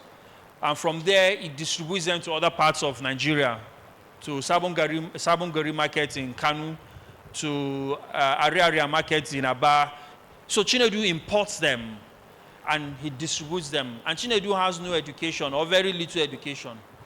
And then Okafor is sent from the village to come and learn business from Chinedu. Okafor sits with Chinedu for 5 years or 4 years. He's serving Chinedu. That's what they say. That's how they say it, right? He's serving Chinedu. But in serving Chinedu, he's learning every day. Every day. He's seeing how Chinedu is making his decisions. He's seeing how Chinedu is placing orders from China, from Japan, from all over the world. He's seeing how, when the goods arrive, how these goods are distributed to other parts of Nigeria. He's seeing how Chinedu is managing his team, his staff, the ones in Aba, the ones in Port Harcourt, the ones in Kano, the ones in Lagos. He's seeing how Chinedu is managing all of them just from the phone or via emails. He's seeing all those and he's learning. He's learning the trade. And after 3 years of observing and learning and trying, Chinedu now begins to send Okafor to China. Okay, go and meet Mr. Xiang Yu and collect the goods and bring it. So Okafor now begins to go on those trips and he's learning and he's making contacts and he's negotiating on behalf of the business. He's doing all those. And after 5 years, Okafor is a replica of Chinedu. The only thing missing is the fund to start. And after 5 years of serving Chinedu, Chinedu will say, you have done well. So take this 10 million. In fact, before he gives him that, Chinedu will likely open one small shop somewhere, right? And say, okay, Okafor, come and collect goods from here. When we get supply, come and collect, sell, and tell me how you are doing. So he gives him products of, say, 2 million. And after 1 year, he goes back, he checks the book. 2 million have turned to 7 million. He says, okay, good, you're trying. Take another 10 million watts. After 1 year, he comes back and checks, okay, 10 million has turned to 25 million. He says, okay, good. So now you know what we are going to do, Okafor. This 25 million and the stock in your store is yours. Continue your business. And Okafor is set up for life. He has the skills, he has the contact, he has the experience, he has the knowledge, and now he has the capital. And 5 years later, Okafor is competing with Chinedu. That's this model, mentorship or apprenticeship model. This model that I just described in 1 minute or two is being studied in Harvard. They are studying it. Yeah? They are studying it in Harvard today to replicate it. 10 years later now, they will come and teach us how to do Chinedu and Okafor apprenticeship. Meanwhile, we started it, right? But that's how successful it has been. So, and that is one way of learning experientially, right? And somebody made a joke. He said, that same time that Okafor was going to Chinedu to learn, someone else was going to the university to learn. So after 5 years, the one that went to university to learn comes out with his degree, first class, and he or she is looking for a job. But after 5 years, Okafor has a business and is looking for people to employ. I don't know if that's a correct analysis, but think about it. Yeah? Nothing can take the place of education, though. Because Okafor will become a better businessman if he was educated. Probably better businessman than his boss, Chinedu. Yeah? But what about this model, the Enactus model? Very similar to apprenticeship model. Here, again, you have the opportunity to practice this, just like in the apprenticeship model. You identify problems. You yourself, you will be the one to identify the problem. You will be challenged to find a solution to that problem, working together with your team members, create a possible solution, implement that solution, and achieve the goals you have set up. In the process of that, there will be many difficulties, many challenges. But again, you will be able to apply your problem-solving skills, your analytical skills that we talked about earlier on, and you're expected to apply them and overcome those challenges, those problems, and solve those problems to be able to, deliver the solution that you created initially. That whole process of working together with students from different departments, different levels, different backgrounds, to even agree that there is a problem and then creating a possible solution when you are not sure of that solution and you go ahead and implement it to get a result, that journey transforms your mind and it helps you to begin to see things differently, to see possibilities where others see difficulties. It builds your capacity. It prepares you for the future, which is why we are quick to say that the Enactus students are being transformed from ordinary students into resourceful, purposeful, and values-driven entrepreneurial leaders and social innovators. Because you go through that process for 1 year, 2 years, 3 years, 4 years, and then you either start learning, taking all the learnings, you either start your own business or you help existing businesses to grow and scale. So again, that's a model that has been tested and proven to function and work very well. It started in 1975, right? And up to today, it's still growing around the world with several beneficiaries and outstanding people have come out of it. In fact, some of the success stories, people that came out from the Enactus program and have started their own businesses, you will see this young man, Chinonso. Chinonso is the founder and the CEO of Sabi Writers. You can Google Sabi Writers right away. It's based in Lagos, and it's Africa's leading writing solution company. He was an Enactus student. He was able to apply the skills and knowledge learned from the Enactus program to become who he is today. We also have Jeffrey Itepu. Jeffrey is the co-founder and CEO of My Abode. Again, you can check My Abode out right away, right? It's a new business, but already thriving and doing very well in Nigeria. It's Africa's first asset co-ownership platform that empowers 2 or more people to grow wealth by co-owning fractions of appreciating or income-producing assets like real estate and automobiles. And it's just an app that Jeffrey created. Jeffrey is the co-founder. His other co-founder is also an Enactus alumnus, Damilare. Both of them from the same Enactus team. And what brought them together in the university was Enactus. Today, they are business partners, right? A third person is Lanre Ogumbe. Lanre is the co-founder and the CEO of Identity Pass. Identity Pass is a know your customer or compliance company that is backed with $3.3 million investment by Y Combinator. And Y Combinator is the world's #1 venture, what do you call it? Accelerator program in the world. Now, these gentlemen are able to do all of this that they are doing partly because of the experience they got from the Enactus program, just like Okafor, learning under Chinedu, right? And we have, okay, I did not mention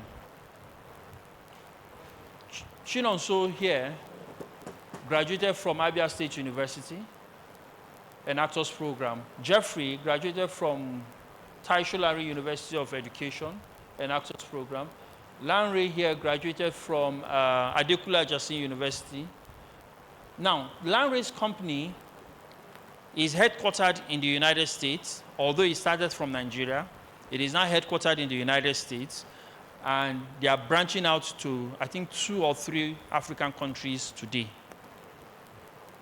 They are in Ghana, and I think Rwanda, and they are moving to a 3rd African country already. And guess what? These guys are all under 35. This 4th person here, this lady with a beautiful smile, is an alumnus of Babcock. She also is an alumnus of the Enactus program. Debbie, or we fondly call her Debbie, but her name is actually Deborah. Deborah is the co-founder and vice president of Skill Heart. Skill Heart is based in Canada. She's currently living in Canada and building her business from there. What is common between these sets of entrepreneurs and the first set of entrepreneurs is the titles: co-founder, owner, founder, CEO. Did you notice? The only thing that is different for now is the amount of money that they have. Right? But these ones have just started their journey. So in another 5 years, especially as of today, especially this guy, Lanre, he's moving so fast. I will not be surprised if he catches up with Flutterwave, that's Agbola, if he catches up with him within the next 2 years. This guy is doing crazy things, right? And so is Deborah and the rest of them. They're all entrepreneurs.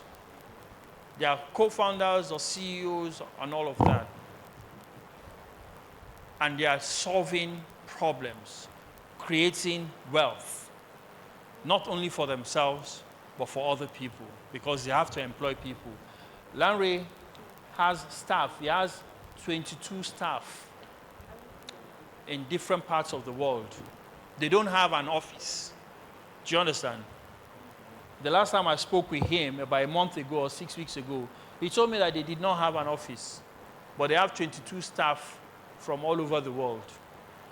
They have staff in India, in China, in the US, in Nigeria, in Ghana, but they don't have a physical office, right? Chinonso has over 50 staff. This guy, over 50 staff work under him in his office today in Lagos here. So this is the power of experiential learning. Of course, you can learn entrepreneurship by going to lecture to learn, and you The lecturer will define what is entrepreneurship, how to become an entrepreneur, what to do to become an entrepreneur, or you can build your skills and become successful entrepreneurs. You can either go the way of a CAFO or you go the way of an actors. Both will deliver the same results. All right? So for those of you who are interested in acquiring these skills in no time, reach out to Debbie, Debbie, and learn more about it. You want to rise so that they see you and learn about actors from her. All right? So very quickly, who still wants to be an entrepreneur? Interesting. Yeah? Almost the whole class now want to be an entrepreneur. That's interesting. So let's get started right now. Yeah? Maybe we should take a 10-minute break. Should we take a break or should we just go ahead? Yeah? Okay, the next session is going to be very engaging again. So maybe there is no need for break because this is now a practical session. You say all of you say you want to become entrepreneurs. So we'll start now, right? And what we're going to do is we're going to divide the class, yes, into, I wanted to say 3 groups. Okay, we'll do 3 groups. This group looks much, and this one too. Okay, we are going to take, okay, let's just do 4 groups, right? So group A, group B, group C, and group D. So, we've talked about who the entrepreneur is. I've shown you pictures of entrepreneurs. I tried not to define entrepreneurship. Did you notice that? I tried not to define it. Even when it popped up, I quickly ran through it. Because my job is not to define it for you. My job is to get you thinking. So I showed you pictures of people you know that are entrepreneurs. And I showed you how much they are making, how much money they have. Yeah, and I told you some of the skills they have deployed over time to become successful in solving real problems and creating wealth. And then we talked about, the different ways by which you can develop those skills. And now we want to put all of those to practice. So we will quickly do this activity in 10 minutes. And after 10 minutes, each group will come here and make a presentation. How about that? So in your group, you will need 2 people to represent you, right? 2 people per group. So you have group A, group B, group C, group D. And this is what we're going to do in this breakout session. In your group, you can turn around. You can all get up and go to the end of the class. You can all come out to this corner here and brainstorm. You can, but what will not be allowed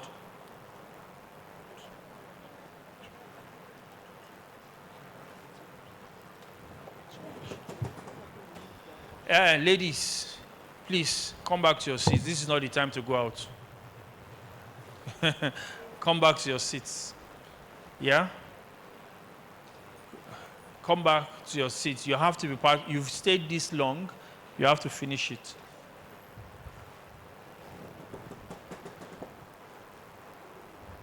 Okay, so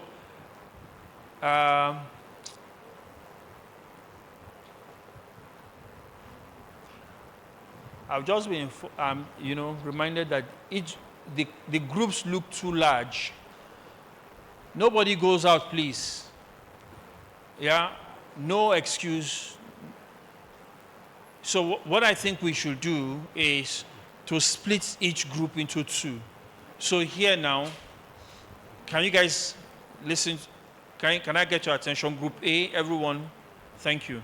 I know you're already bursting with ideas.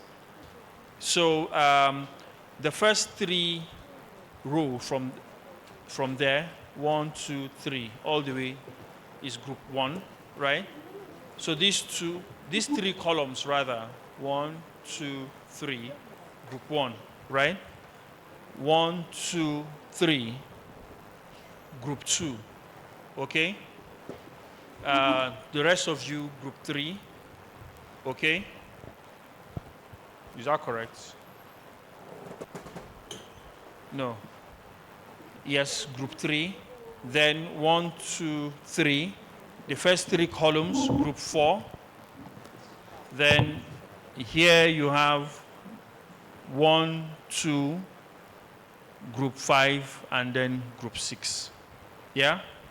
So from you wearing black all the way up to this way, group 6, to this point, wearing white, group 5. From this, and I think to this lady, right? Madam Moranike, group 4, group 3, group 2, and group 1. Yeah? Okay, so decide which part of the room you want to stay. And think about a problem. You know, earlier on we talked about vision and how sometimes you have to think about the future, but also think about why isn't there a solution for an existing problem. And so you find a problem. So identify a problem, create an innovative solution that addresses that problem and that people will pay for. What service will you provide to solve that problem that you think people will pay for, right? And how will this solution be implemented? And the next thing is, how will you make money from it? So these are the talking points. When we reconvene in 20 minutes, each group will present and answer these 4 questions, okay? Are we all happy? Nobody's answering me now. Yeah? Are you sure we are still happy? Okay, so let's get to it. Move to your groups very quickly and have your conversation. You can't remain like this and have a conversation. You can't even stay like that. You have to get up, actually, literally get up. So, in fact, yes, so let's all stay. Only group 1, stand up. Group 1, those of you that are in group 1, stand up, come forward. Come forward, come and stand here. All group 1 members. You are a group 1 member, and so are you. Come forward here quickly. Hey, you are group 2. Please stay in your group. Young man, you are in group 2, you are not in group 1. Quickly, quickly, quickly. Group 2, on your feet. Group 2, please go to the back of the hall. Yes. Group 2, this column is part of group 2, yes. Yes. So group 2, go to Dr. Ajibade. Group 3, come on top of the stage. You are co-presenters. Group 3, that will be 1, 2, 3 columns. Just come down. No, you don't move. Group 3, come forward.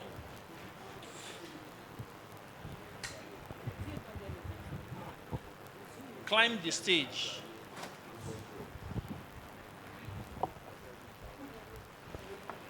Group 4, you are part of group 3. You and you. No, you guys here are not part of them. So you and you join these guys here. Yes. Gather here. Now, rise, please. Rise, please. And rise, please. Please come to the front here. Just right here.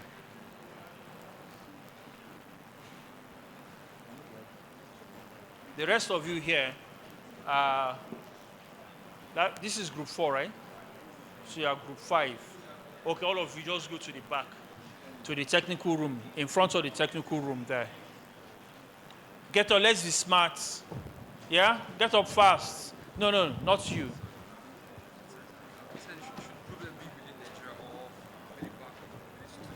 I'll come back. I'll come back to answer that question. That's group 5, yeah? So group 6 will be young lady in glasses. Yes, you. Yes. Take your seat. You're not part of that group. I've changed it, yes. So all of you here will be group 6. So all of you sitting all the way to the end, please come forward. Come and congregate here. Yes. The 3 ladies at the back there. Yes, the 3 of you. Come forward. Oh, you're part of that? Okay, that's fine. Okay. So the 6th group is here. Please don't sit there. Come out. Come out from where you're sitting.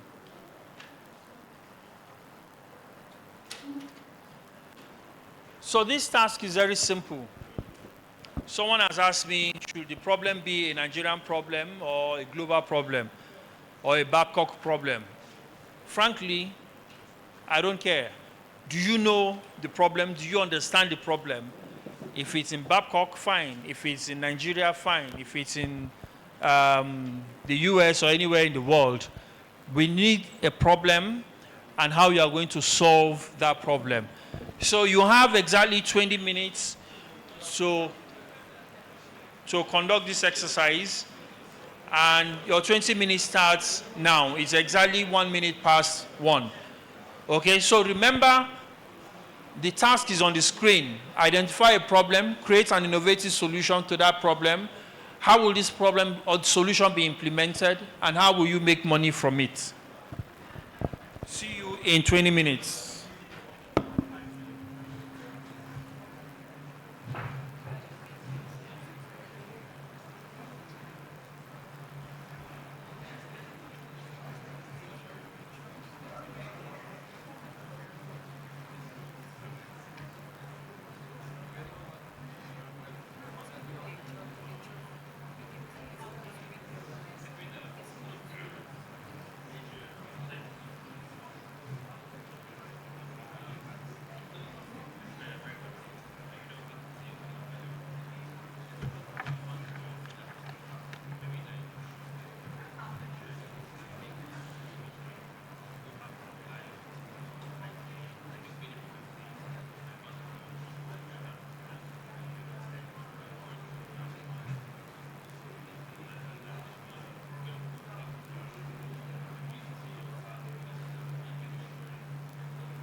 market, and there is a bank, like currently, I don't know, 2 weeks ago there's something online.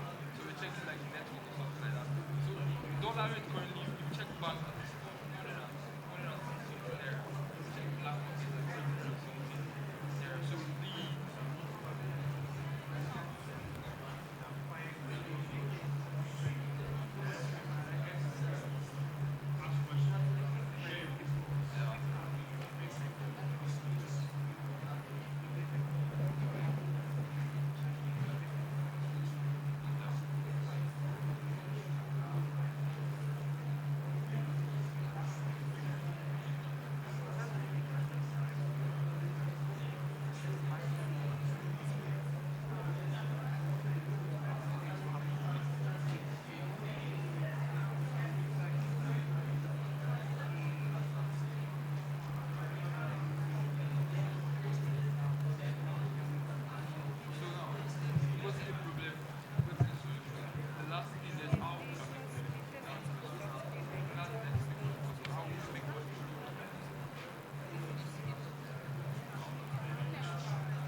that idea can never be fixed.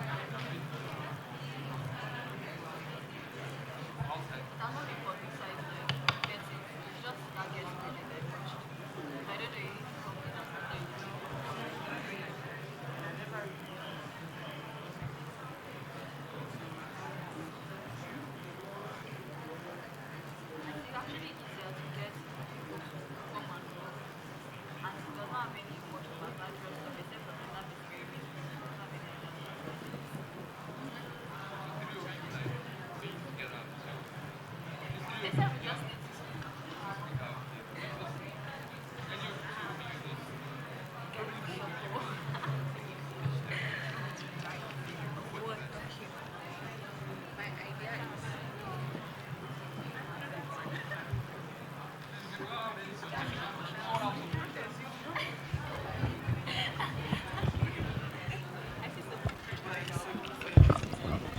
So we have 5 more minutes. 5 more minutes for the activity. 5 more minutes.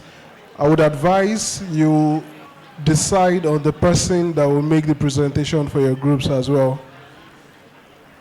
So appoint the one to make the presentation for your group. 5 more minutes.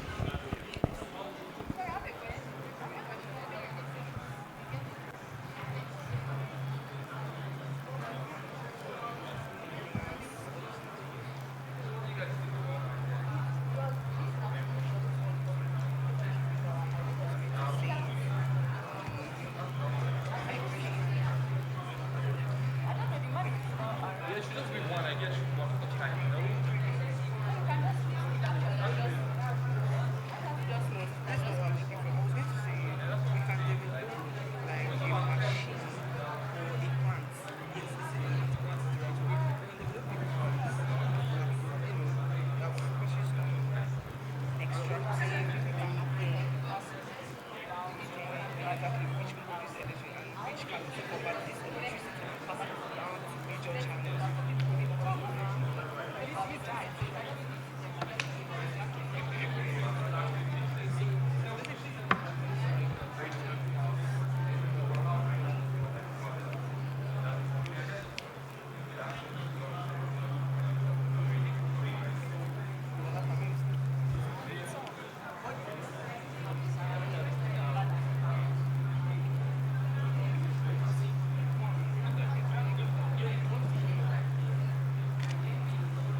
Okay. Do you need 5 more minutes? Oh, okay, so you have 5 more minutes then. But let's be quick. You might have multiple ideas, but know that you only need to present one idea, okay? Just one. Yeah, what's happening in this group? We're the ones that shouted yes. Yeah? You are still thinking. Who will? Okay. Remember, you need 2 people to make a presentation for you, and your presentation is just for 3 minutes. Yeah?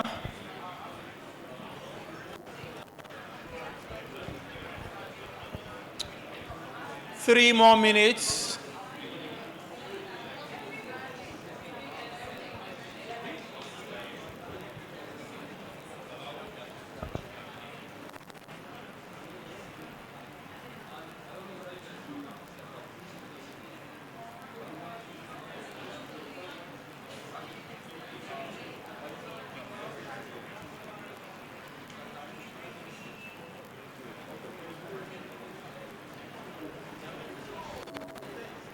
Three more minutes.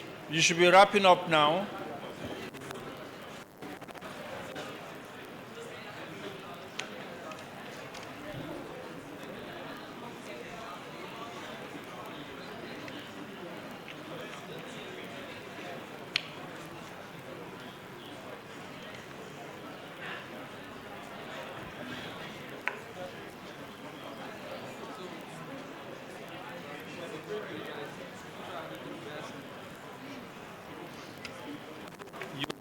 Only 2 more minutes.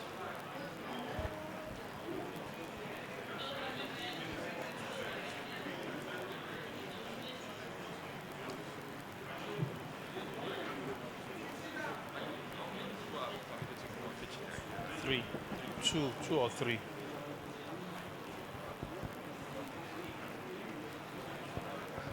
You will need 2 or 3 people to pitch your idea. 2 or 3 people.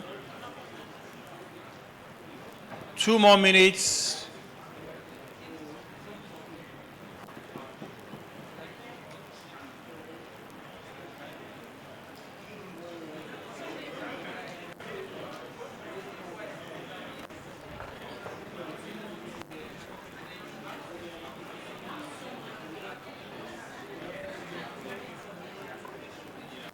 You have a separate meeting here.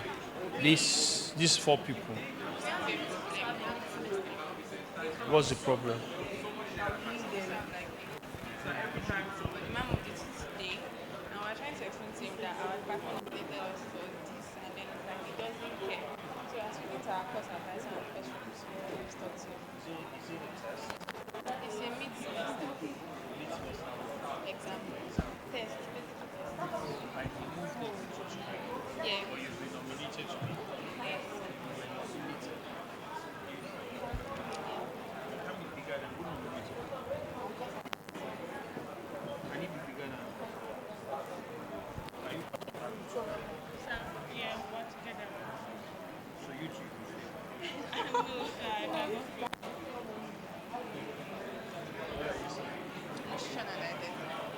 Nutrition and dietetics.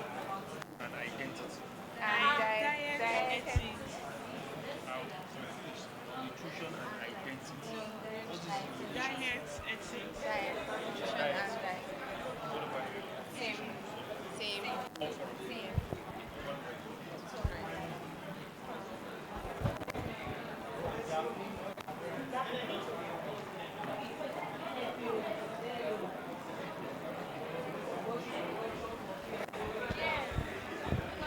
1 more minute.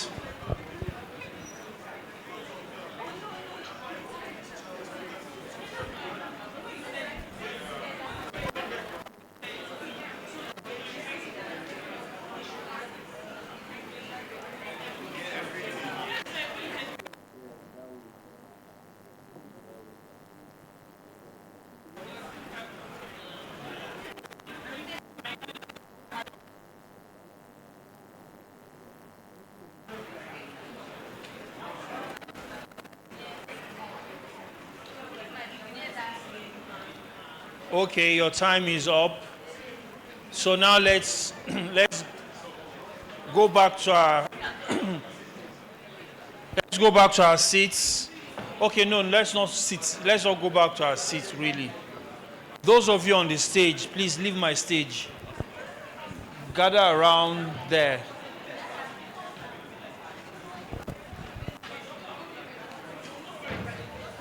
No, don't mix up.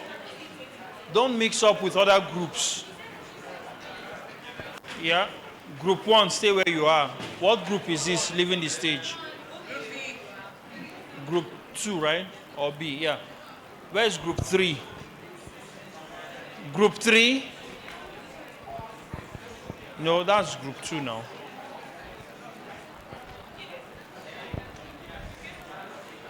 Okay. Each group send your 2 or 3 representatives to the stage now. I know the group you are representing. Send your 2 or 3 representatives to the stage.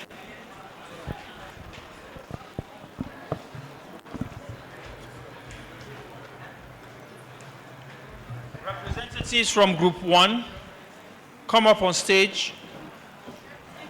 What group is this? Where are your representatives? What group is that? Can you send your representatives? Group 6?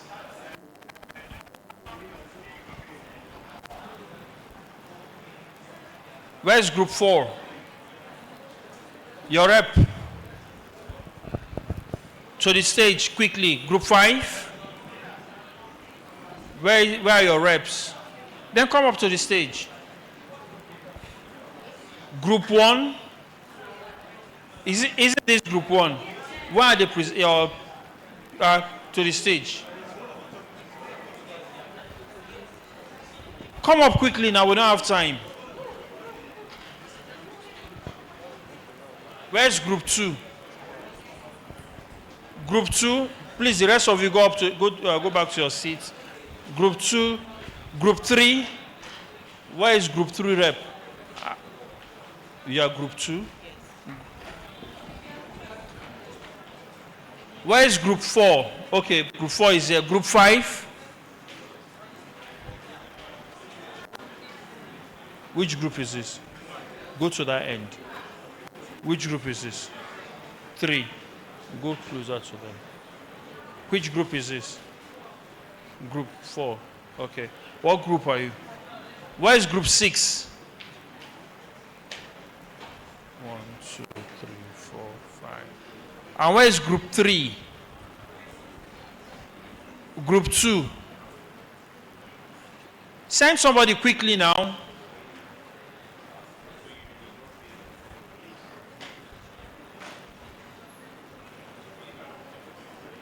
It is this last minute you want to do everything. You had 25 minutes, you didn't do.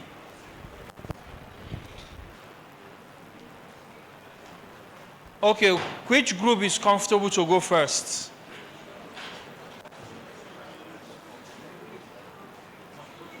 Group 1, you want to go first?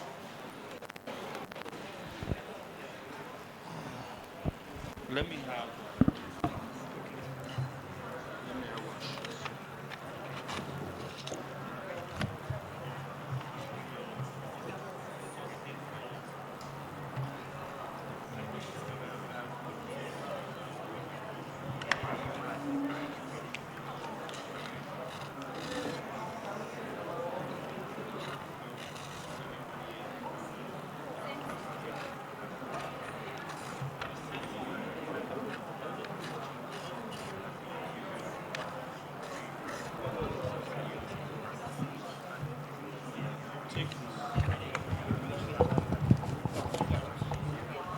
Okay, each group send one person here.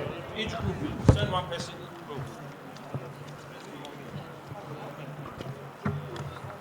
Okay, each group send one person forward. Come and pick a number. Which group? One. Pick one. Which group? Pick one. Which group? Take one. Kind of. Love. Which group? F6. Take one.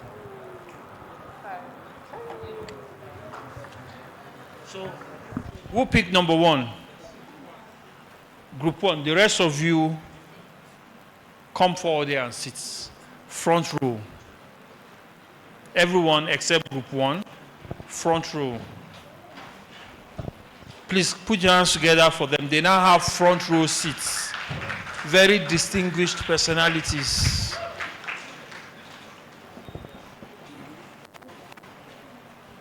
Please, can I have a second microphone? And a third one, if possible. Yeah, you want to ask me something? Okay. So, I mean, your job is very easy. It says, identify a problem, create an innovative solution, how will this solution be implemented, and how will you make money from it? Simple. So you present according to those things, right? So, please, stop distracting them. If you want, you can change, you can come and make it. So if you don't want to, just hold your peace, stay in your lane. Yeah? Okay. So you will introduce yourself. Do you have a business name? Fantastic. So in case you didn't think of a business name, now is the time to have a business name. Yeah? Okay, so your 5 minutes starts now. All right. Good afternoon, everyone. My name is Uluwatimileng. I know I'm a 200 level computer science student, and thank you. And this is my partner, Uluwasheun. So our creative idea today is titled Subsidy. It's an innovative idea for farmers to get closer to the community, to the consumers, in order to sell their produce better, to market better, to deliver better. So the issue is already clear. Farmers cannot sell enough because there is issues with logistics, there are issues with communication, with transportation. There aren't enough trucks to deliver between the north and the south, so we get a lot of food being wasted. There aren't enough preservation technologies. There aren't enough silos, there aren't enough barns. There aren't enough people going to the markets at the end of the day with what is left to buy the food. So that's a big issue. It's creating a food crisis. Already we have an issue with crude oil. That one is already going out of fashion. The next big thing is agriculture. And if we can't implement it fast enough, there's going to be an economic recession. So what this solution, our solution does, is that it allows farmers, like what you'd buy on Jumia, it allows farmers to market their produce very quickly, and it allows consumers to locate said farmers. Like imagine in your community there are 3 or 4 farmers. You as a consumer can go on the app, search for farmers near you or farmers in your area, and it will bring up a list of farmers with different kinds of produce. You select the one you want, and then an agent, which is from our company, will go to the farmers if they are uneducated, or if they are educated, the farmers will get the notification on their app that a customer wants to buy. Then the farmers get their produce out, and then an agent of ours with the delivery truck or the van or whatever will take the produce to the markets of interest or to the doorstep of the consumers in question. This will allow farmers to sell faster and sell better, because it's not nice when food spoils before it even reaches the consumer. It's not nice at all. I mean, who else has gone to the market one day? You want to buy plantain. Okay.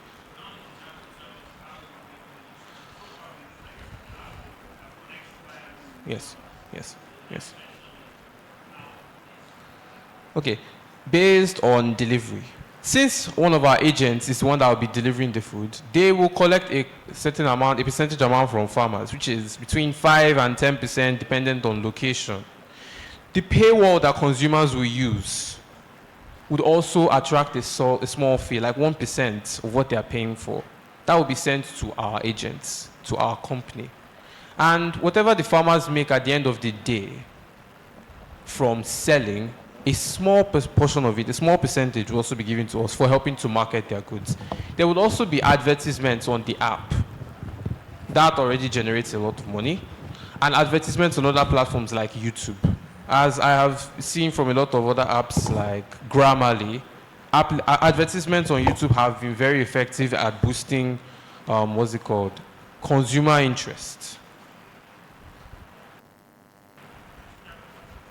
Okay, I'll hand my mic over to Shion. Adelo Oluwaseun, 100 level CR student. So during planning, we intend to have get the employment of an agri economist, and also to register under some agricultural firms so as to gain the trust of the farmers. Because we believe going directly to them, they may be skeptical about partnering with us. So we get the trust of, we register with some agricultural industry, then through them, we go to the farmers and explain to them so as to reduce the wastage and in order to encourage them to produce more. And then we deliver to, and for instance, this company, though I forgot the name, they make use of cassava when producing things like Maggi. And there are some companies that also produce drinks. There are some companies that also produce some drinks, rum. They get that from, some get their product from cassava also. So we'll be an intermediary between the farmers and those companies that make use of their produce.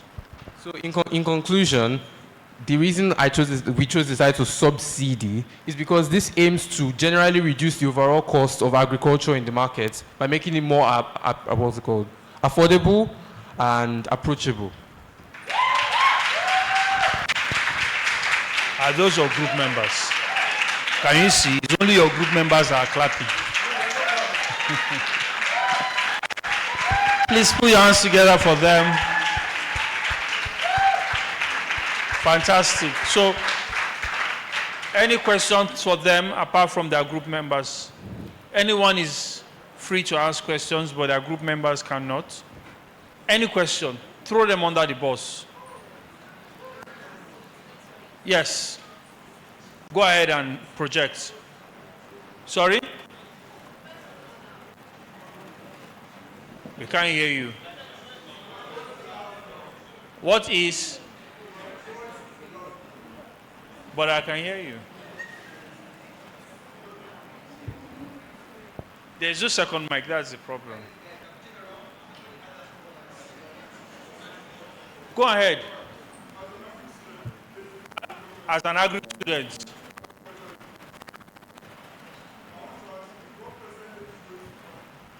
What percentage of the funds, goes to the farmer? So the farmer has farmed, the farmer has subscribed to your app. When the produce is sold by maybe 100 naira, he's asking what percent of that 100 naira goes to the farm. Is that your question? What percentage of that 100 naira goes to the farmer? There is always a current market price for each agricultural product, so we work based on that.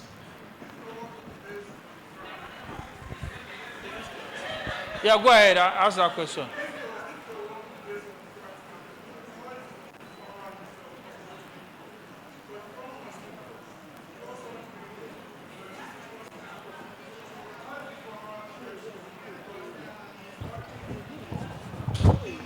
Can we have one house? He's asking a very important question.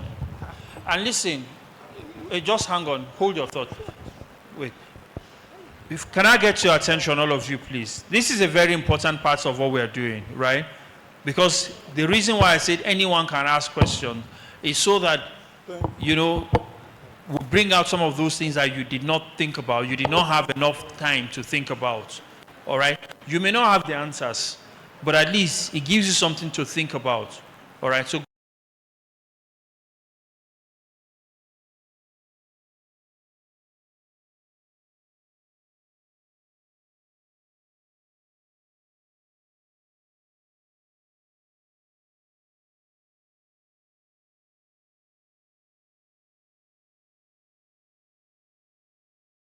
middlemen in this type of business take the higher percentage or profit more than even the farmers that are selling these goods to them. And it's a major issue. That's why I had to ask you the question. fantastic. Thank you very much. So you see, it's throwing more light. And what he said is absolutely true. Oftentimes, the middlemen go to the rural farmers who are in very rural communities. They buy off them, and the farmers are happy to sell at whatever price the middlemen offer. because if they don't sell, those goods may perish, right? And so they quickly sell. But the farmer, the middleman buys at, say, 100 naira and goes to town and sells it at, say, 1,000 naira. The farmer that has invested energy, sweat, and blood gets almost nothing, and he remains poor.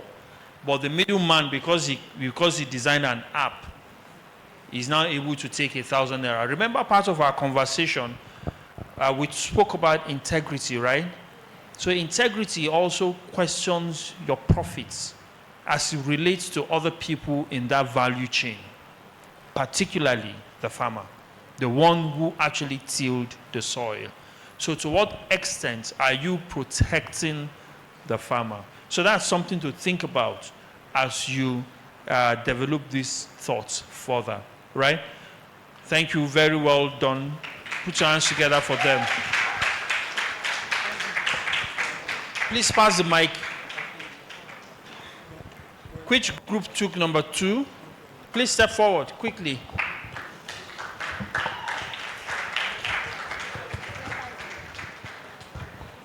So for the group 1, notice what they did. They identified the problem of marketing agricultural produce. The rural farmers farm, but are unable to market it to people who need it.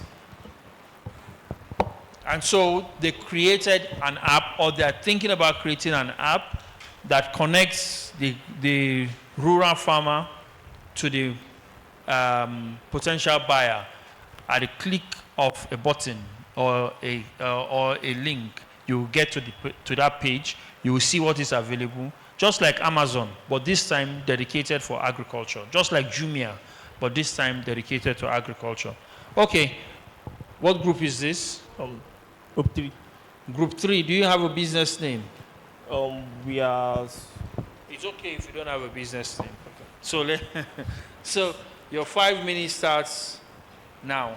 Okay, so good afternoon, everyone. My name is Emeka. I'm a student of software engineering department, 200 level. And my partner here is Michelle. She's a student of IRM. So today, the problem that we'll be identifying is the energy and waste management problem in Babcock as a whole. So our first, and actually it's split into two parts, which is the issue of solar farm and issue of waste. So my own solution to this is that we introduce solar farms, since we know that as students of Babcock, the sun here is really mad. And we can convert that heat and solar energy into something that will make our living here in school much more comfortable for us. And so for the waste, Michelle West. Good afternoon, everyone. Okay, so my idea was for waste management, right? And it is not a hidden thing that in Babcock we have issues with our waste, and we have most of the time when they come to clear the waste from the different halls, it usually takes weeks for them to do that because we have many halls and there are a lot of waste. So also battling the issue we have with energy in Babcock, right? We thought of, okay, why don't we have a waste management plant that channels that waste, right, and turns it to energy, and not just for the bio waste, which is our feces and then the rest of that. It also applies to our plastic and the trash that we have in Babcock, because we produce a lot of trash for, I'm very sure in your halls, probably on Friday and Saturday, you see the trash being filled to the brim with lots of different things, right? And so our idea is to take those two, which is from our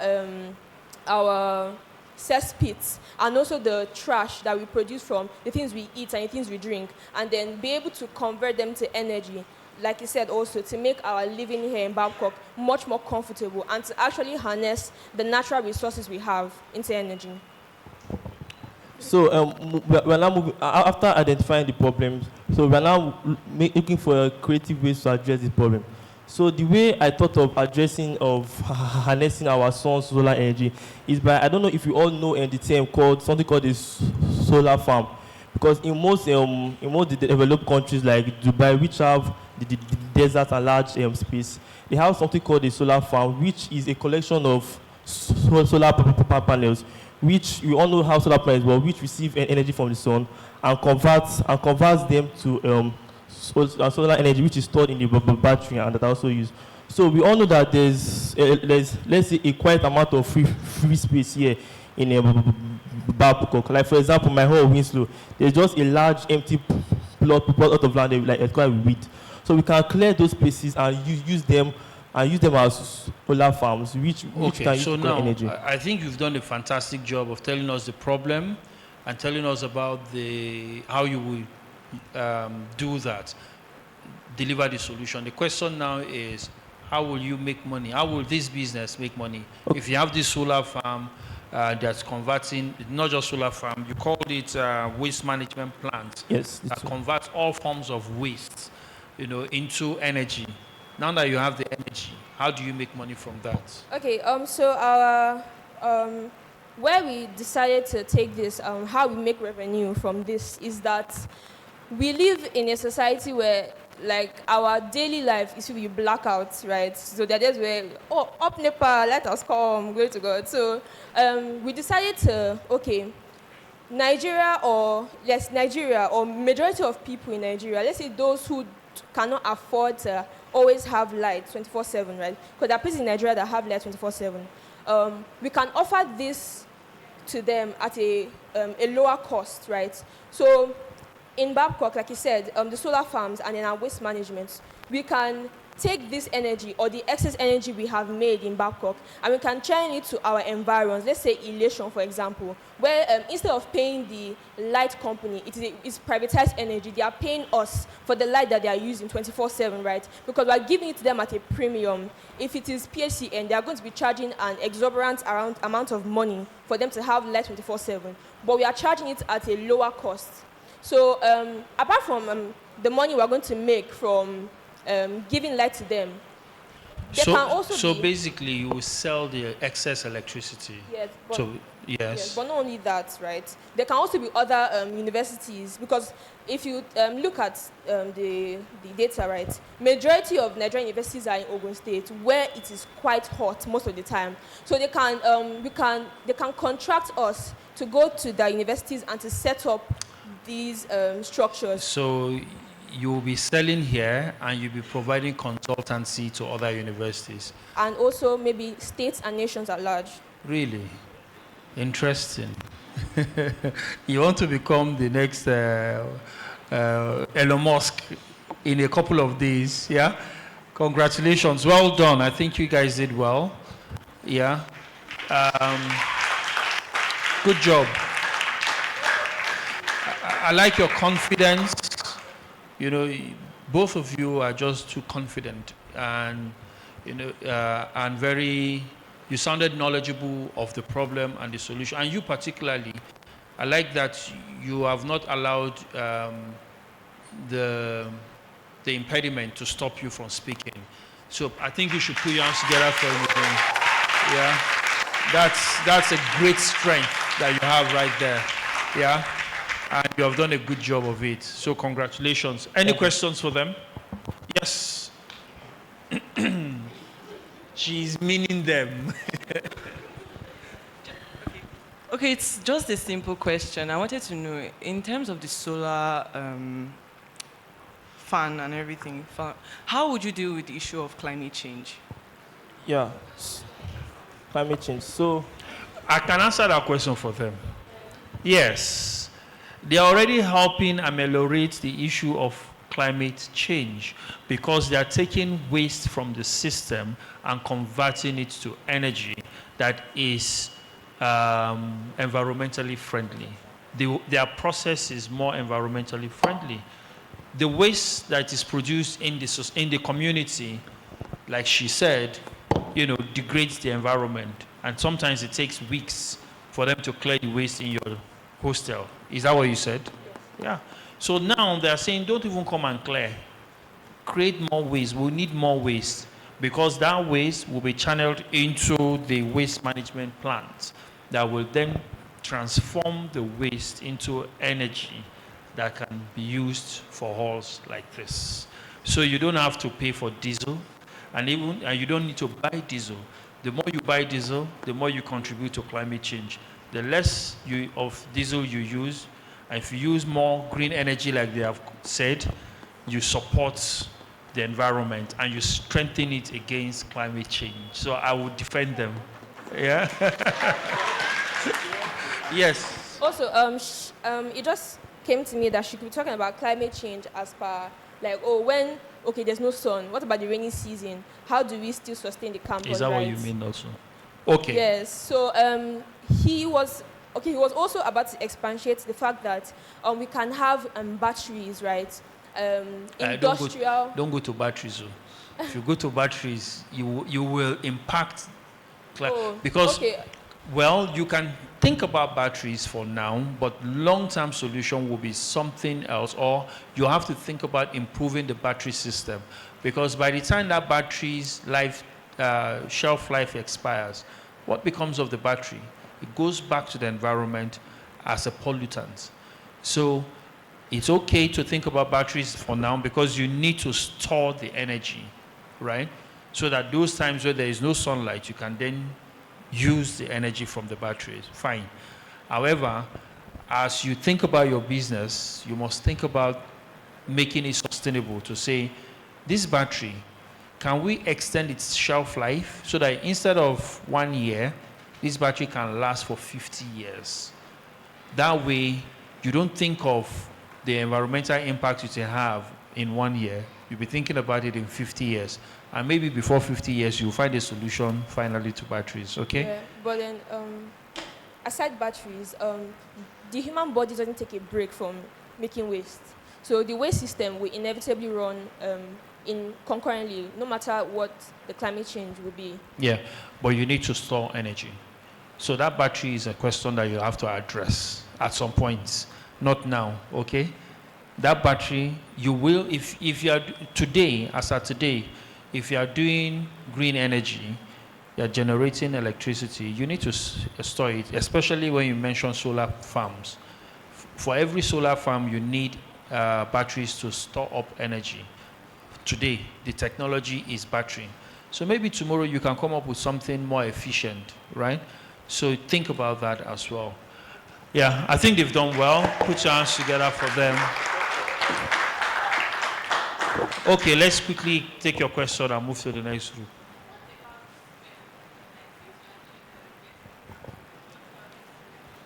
The smell. The smell. So the solar farm for the waste. It will be in environment, yeah. Will be contained, right? Of course. And the process of it being turned to, well, it doesn't have to be on ground. It can be underground and in an isolated place where the smell doesn't have to bother you. So these are. What? Wait, but we are going to. But the facility itself doesn't have to be on the ground. Yeah. The engine will still come here. And also, I don't know if you know, there are like bacteria that you can use to degrade the waste that won't produce smell too. Exactly. So there are also options like that too. Exactly. Well done. Please put your hands together again for them. Yeah. So you see that the more, one of the things that I'm going to talk about, I may just talk about it now, is the fact that as an entrepreneur, you have these light bulb moments in your head. Oh, wow, I can do this. And then you document it. You start noting it. This is how I'm going to do it. But the more you think about it, the more you discuss it with other people, the biggest mistakes entrepreneurs make is not sharing their ideas. They are always afraid if I share the idea, somebody else will steal it. If you don't share it, it will die with you. So you have to take the risk. The more you share your idea and talk about it, the more you refine it. Questions will be asked. Even if people don't ask you questions, as you are telling them about it, you will know that, oh, I can do it this other way. It will come to you because you are dwelling on it. You are thinking about it. You are reviewing it in your mind. And the more you refine it, the better it becomes. Nobody can steal your idea. Even if they take it, you can generate multiple ideas. Who knows the story of Steve Jobs? He started a business, sold some shares, board members conspired, pushed him out of the business. He left them there, walked away, depressed, frustrated.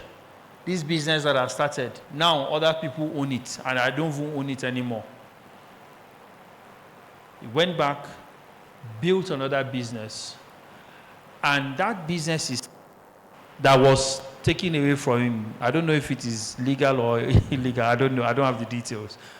But he created a new solution that business needed to progress. And they went back to him. So he came back as CEO again. Nobody can really take your idea. First of all, who told you it's your idea? That's the first question. What makes it your idea? Nobody has monopoly of ideas. So the fact that you are thinking about it now does not mean nobody else is thinking about it. In fact, that you are thinking about it now means very likely you've heard about it some 10, 20 years ago. You saw it in a movie some 15 years ago. You read about it in a book when you were in primary school or secondary school, and it stayed in your subconscious. And as the days went by, something triggers that thought. And you say, yes, I can do this. No idea is really original. Take it from me. No idea is really 100% original. So don't hold on to it and say, it's my idea. It's a lie. It's not your idea. Yeah? And guess what? That time you are thinking about it in Nigeria, someone else may be thinking about it in Japan. It's a question of who has the drive to start first. Okay? So don't be afraid of losing your idea, so much so that you refuse to share it or to talk about it. You can talk about it and hold on to those unique things. Those things that you can, what's that word now? Help me. When you legally make it your own, what's that thing called? Trademark, right? There's something in your idea, that technical detail that makes you unique that you can trademark, okay? So you can hold on to that portion of it, but you can talk about it generally and have people share their thoughts, especially entrepreneurs, because the way entrepreneurs think is different. Don't be afraid to share your idea. Never be afraid, okay? Even if they steal it, let them steal it. You will generate another one. Don't be afraid. The worst thing you will make, the worst mistake you will make as an entrepreneur is to refuse to share idea. You may be cautious about that. You may choose the audience you share it with. You may, you can screen out some people. That's fine, but talk about it, okay? The more you talk about it, even if it's to only trusted people, the more it becomes refined and the better it becomes, all right? You see it gets better each time you talk about it. Okay, which group is next? Yeah, what group is that? 3. Are you coming alone? Okay, you are still doing research.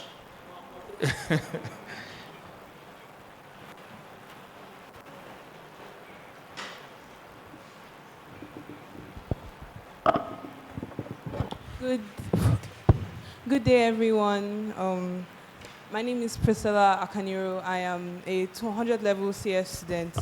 And everybody here has just been talking about so many ideas that can change the world. And I'm honestly so honored to be around such intellectual individuals. But I, on the other hand, I'm talking in terms of something that can change your mind and change the way you retain information.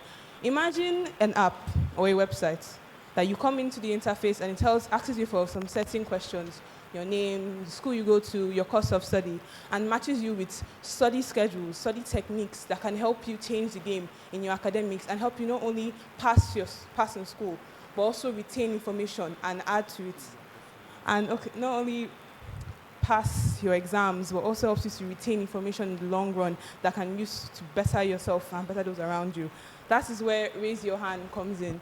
It's an app, it could be an app or a website that can meet students at their academic challenges and needs and offer easy, sustainable, and discipline-motivated solutions to help them in the long run better themselves in school. So, fantastic. So, my name is Chino. You're talking to the sorry, crowd. I'm a student of IT 200 level. So the question is, how do we make money from this business? The app will have premium and free. The free part will have, like for a subject like maths, like lots of algebra, division, multiplication. Some parts will be free. The parts that are very advanced will become very hard to get because you have to pay for those parts. So we have a trial version for like 1 month. After that, everything is cut. Yes, subscription. So you apply subscription model? Yes. Okay. And on the free version, there will be ads where we generate more revenue. So even before we are getting people subscribing, we can get revenue from the ads. Then we can even go further by requesting teachers, counselors. They can come on our app and request to teach. Like you see YouTube,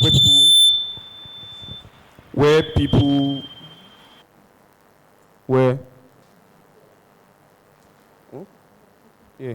They can even come on our app, like where people can create channels and teach. But that'll be on our app, on our platform, on our website. So we can get percentages from when they pay them. Because you'll be like an online lesson teacher to help you or to counsel you. They can go forward again to request them to come to your physical location in case you want one-on-one teaching and you can ask more questions. You pay the person per hour and we'll still get percentages of that. Then when we come to advertisements, because we obviously need to get the word and get people to know about it. So we would go to schools, universities, because you can work for both universities and secondary schools.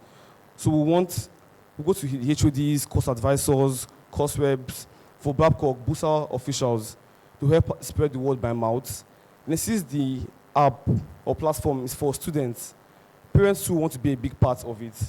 They want to invest, because it's obviously going to help them. They want to invest and they want to be part of it. Then investors. Since we're both computer science students, we'll be the ones to program the app because we won't need much help because it's just us. We'll program the app, run everything ourselves. So that will reduce the cost. We're reducing the cost and increasing our benefits, the money we're going to get. So we don't need to waste extra money on paying for people to program the code, people who run it, upload it for us, and compile everything for us. We'll do that ourselves.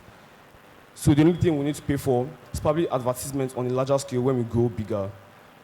So in the beginning, we don't need to pay ourselves for now, because we're looking at the greater goal, not now. Yeah. So eventually, because the money is not the goal now, it's when we are bigger and we've expanded our business that we'll need to start looking at money. Thank you. Fantastic. Please put your hands. Just a minute ago, I was saying that nobody has monopoly of ideas, right? You see this idea they just pitched about maybe 8 weeks ago, I think it was this year, my classmates in the university called me. This idea on a slightly bigger scale was what he had, and he was sharing it with me, and we're talking about it. Home lessons online on your app. Teachers and get students to subscribe, and you learn on the app. And the business model, subscription, like he has explained. Yes. Oh, it's not only marketed as home lessons online. It also helps students to build personal discipline by matching them with study techniques they can actually be able to get. Because everybody always says, oh, school is a scam. How are we supposed to retain so much information? They always tell us what to know, but not how we can know it and how we can understand it. As much as home lessons would be like a good advantage to it. It's more of giving you study techniques that you yourself have to sit down and be like, hey, I want to learn. I want to sit down, I want to pass my exams. I want to understand and not only pass standardized tests.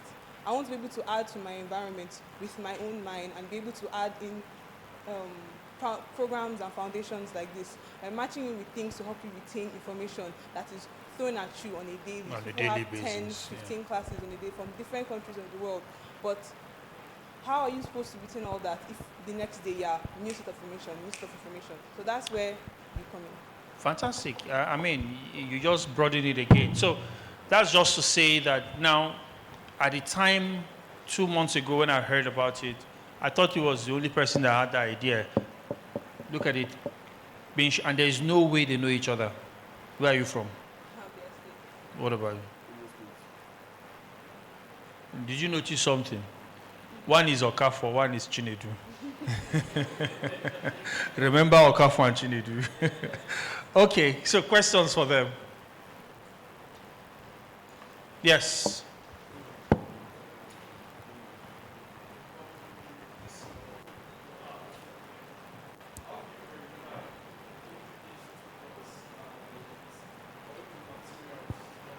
If the tutors are legit, yeah.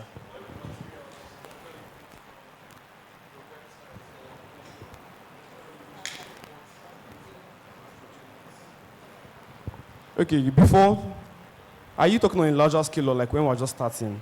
Anywhere. Okay, I'll assume we're talking about a larger scale. Yes. So before things are uploaded, we have verification systems. Obviously, we have people who review this information before they get posted. You get, so the question of legit or not legit depends on what you want to learn. Because the platform is mainly for education. Yes. But you can also go forward to want to teach something else. Have you heard of patrons? Tell them about Larry. His company is to identify people like that are not legit. Yes, you like will Larry. partner with.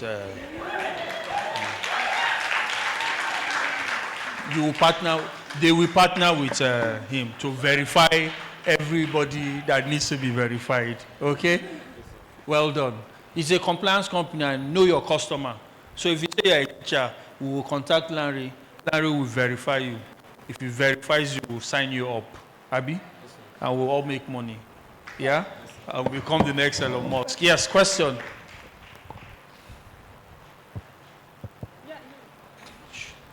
She needs you.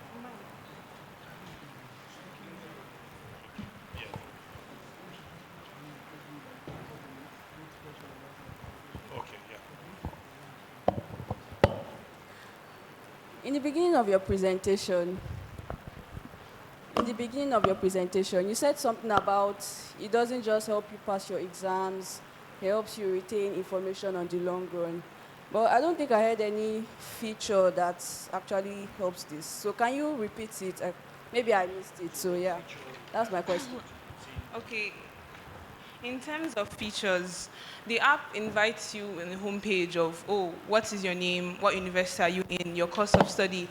And then when you've inputted some certain information, it matches you with study techniques and tips from cognitive psychology majors who specialize in the science behind learning and retaining information. Things like Pomodoro timers, which help you with time management. Things like Feynman technique that helps you with memory retaining. Things like mind bulleting and mind mapping that can help you to attach information to everyday objects so you can be able to retain things by just looking around you.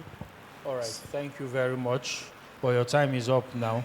I think the important thing is to say that, you see, you can't have all the answers to the questions, so even though you answered very well, what we need to pull out of this session is to see other perspectives and areas for improvement. Now that you've shared your idea, people are asking questions, and then you can go back and reflect on those and improve on your platform, okay?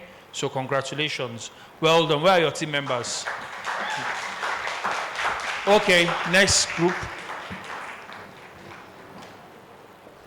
We need to be quick so that we can go and have lunch. Who wants to have lunch? Aha, me too.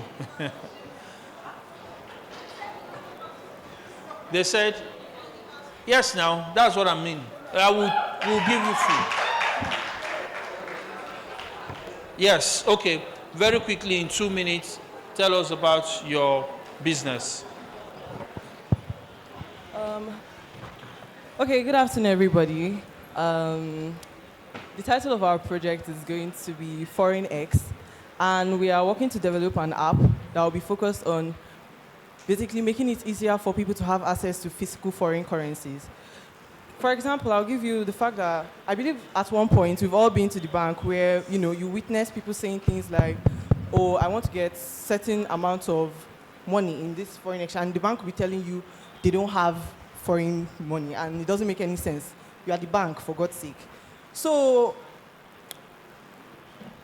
the app is basically going to be like this channel that will bridge in that that need of making people have access to this money. And because of the way banks run things, it has given people in the black market. How will the app solve that problem? Go to it. Okay, the app will solve that problem basically by, first of all, we're going to be able to receive foreign currencies from other countries, and also we'll have branches where we can actually give you these currencies physically when you need them at a reasonable rate. How will you receive the foreign currency from abroad? So there's something you're not addressing. You've not told us how. You see, there's a question there. How will this solution be implemented? We like the idea that you can get foreign currency, but now, how? I want to believe that if one is able to maybe have like an agreement with the bank to give them a certain amount of money, probably at a larger scale, it's going to be more profitable because they'll give it to them at a more reasonable rate, which reduces the chances of people that sell at black market, because too many people basically aboki.com. No. Yeah? No. Or Aboki because FX. the problem is that there are too many people exchanging money. That is why the black market rate is not stable and it's more expensive, because these people are basically fixing prices based on how they feel, I believe. So now, to the question, how will you make money? Revenue? Our revenue will basically be made by transaction charges. When you receive money from outside and when we send money, we'll charge a certain commission on that. Then we'll have ATM cards that will be given out to solve issues of like trying to pay for transactions that require foreign currencies. Then that's all. Okay. Put hands together for them. Good job. Good job. So because of time, we will skip the questions and jump to the last group. Yeah? Sorry? Okay. Oh, I thought you were the last group. Oh, wow. So we are losing time fast.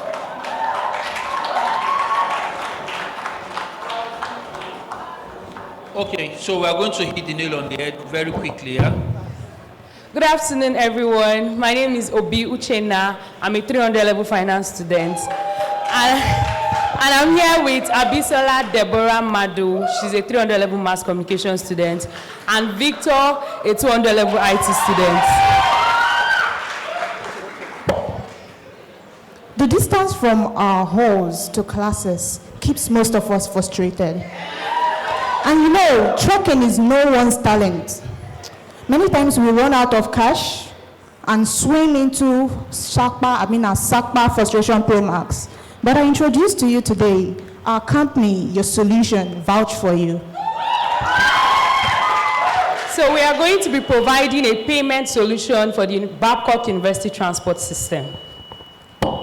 Okay, with time, we realized that as seamless as transportation in Babcock may seem, there are still some petty problems that cost us our time and energy.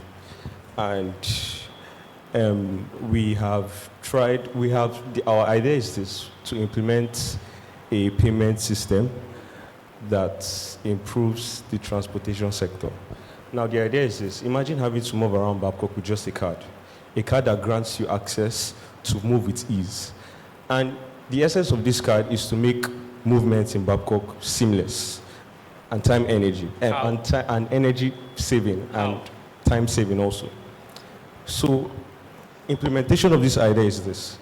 We can partner with Babcock and have a development on Yumi's page where a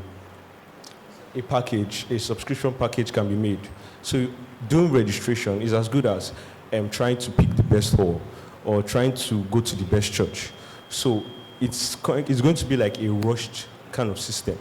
So this implementation, you have to, when you're registering for the semester, you pick the package, and once you come to school, it's like you're registering for your meal tickets.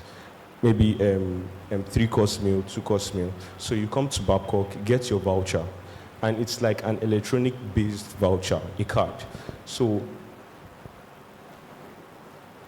it's So how does it work? Let me understand. You get that voucher, that electronic card. Yes. And then you And hop on it. A system will be provided to Babcock University. What and system? to Keke riders, like Okay. an electronic-based payment system. Yes, that's fine. So now you have the electronic payment system, you have the card. Yes. What else do you need? Just Swipe it where? on the electronic device Where will the electronic device be? with the Keke riders. Okay, so you have kekes in the school. Yes. Okay. Yes. But the problem she defined did not say anything about them not being paid. They say kekes break down. So you need to match your solution to the problem. The problem is students being cashless, failed transactions. Okay. And, How do you pay for those services now? there's an implementation on Yumi's page, so you subscribe. No, not your own. The current existing one on the campus. How do we pay? Pay. Cash. You pay cash. Yes. Okay. And when students are transferring, oftentimes students complain about, the increase in price. Yeah. Usually you pay with 100 naira if you're paying cash. So now And your then solution is pay into this debit card once and for all. Once and for all. From the beginning of the semester. Yes, you subscribe for and it. I go with my card. Yes. I load 100K. Yes. I use it as I like. But each time I swipe it, that amount is debited. Yes, that amount is debited. And then this Fantastic. idea provides employment opportunities, and it's a limited offer. So it helps me, the student, to plan my expenditure. Yes. So I now Time know- saving, energy Yeah. saving, and making movement seamless. Fantastic. Please put your hands together for that. Great idea. Yes.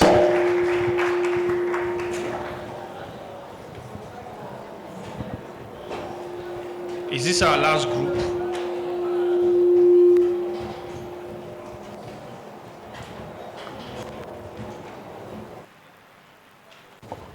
Good afternoon, everybody.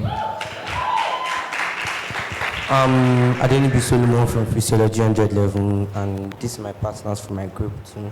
So I don't know things like that. So, are you a staff or you're a student looking for someone to help you to do like your daily mega jobs, like maybe like cleaning, or help you to sack your clothes when it's a torn, or like help you to lay your beds or something like that, like help you to get food and stuff, like, or like you know how to like, now in secondary schools where it's all life skills and stuff like that. Some people know how to make tote bag, some people know how to do tailor jobs and stuff like that. Basically all these artisan works, like some people can do carpenter and stuff like that.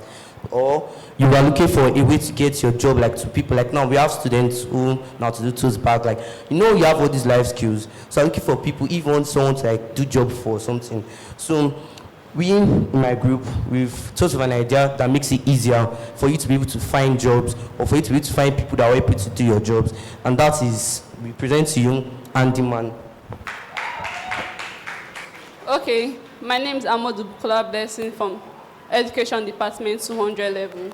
Now we're answering the question, create an innovative solution that addresses the problem and that people will pay for. Now this app we're bringing to you, Handyman, address a global issue as a whole. Because we bring to you bakers, we bring mechanics, we bring to you librarians, we bring to you tutors, we bring drivers, we bring nannies, we bring anything you can actually ask for to you. Just by a click of an app, you just apply for what you want, you tell us the degree of what you need them to do for you, and they will arrive at your doorstep. Now, my name is Clinton Moore. I'm a 300 level biology student. I'll be answering the question, how would the solution be implemented? Okay, now what we're going to do is, if you're an artisan, no matter trade, whatever trade or handwork you have, all you have to do is come up to us, you register, you pay a 500 naira fee, you register on the app, you go through a 2 weeks training, which we, teach you morals and to be sure you're not a thief or whatever. We indulge all these morals in you to be safe on our part. Then after the 2 weeks, we put you on our app, which is giving you a very good global range for clients to patronize you and everything. Anything you need, you can get it on the app. If you need a baker, if you need a painter, all you need to do is click on the app and you get that. Then how will money be made? We get 20% of every order. For every order that's been made, we take 20% of it. So that's how we sustain the business. So that's basically it. Fantastic. Yeah. So it's an app that connects artisans and to clients. Yeah. And you are the middleman. Yeah.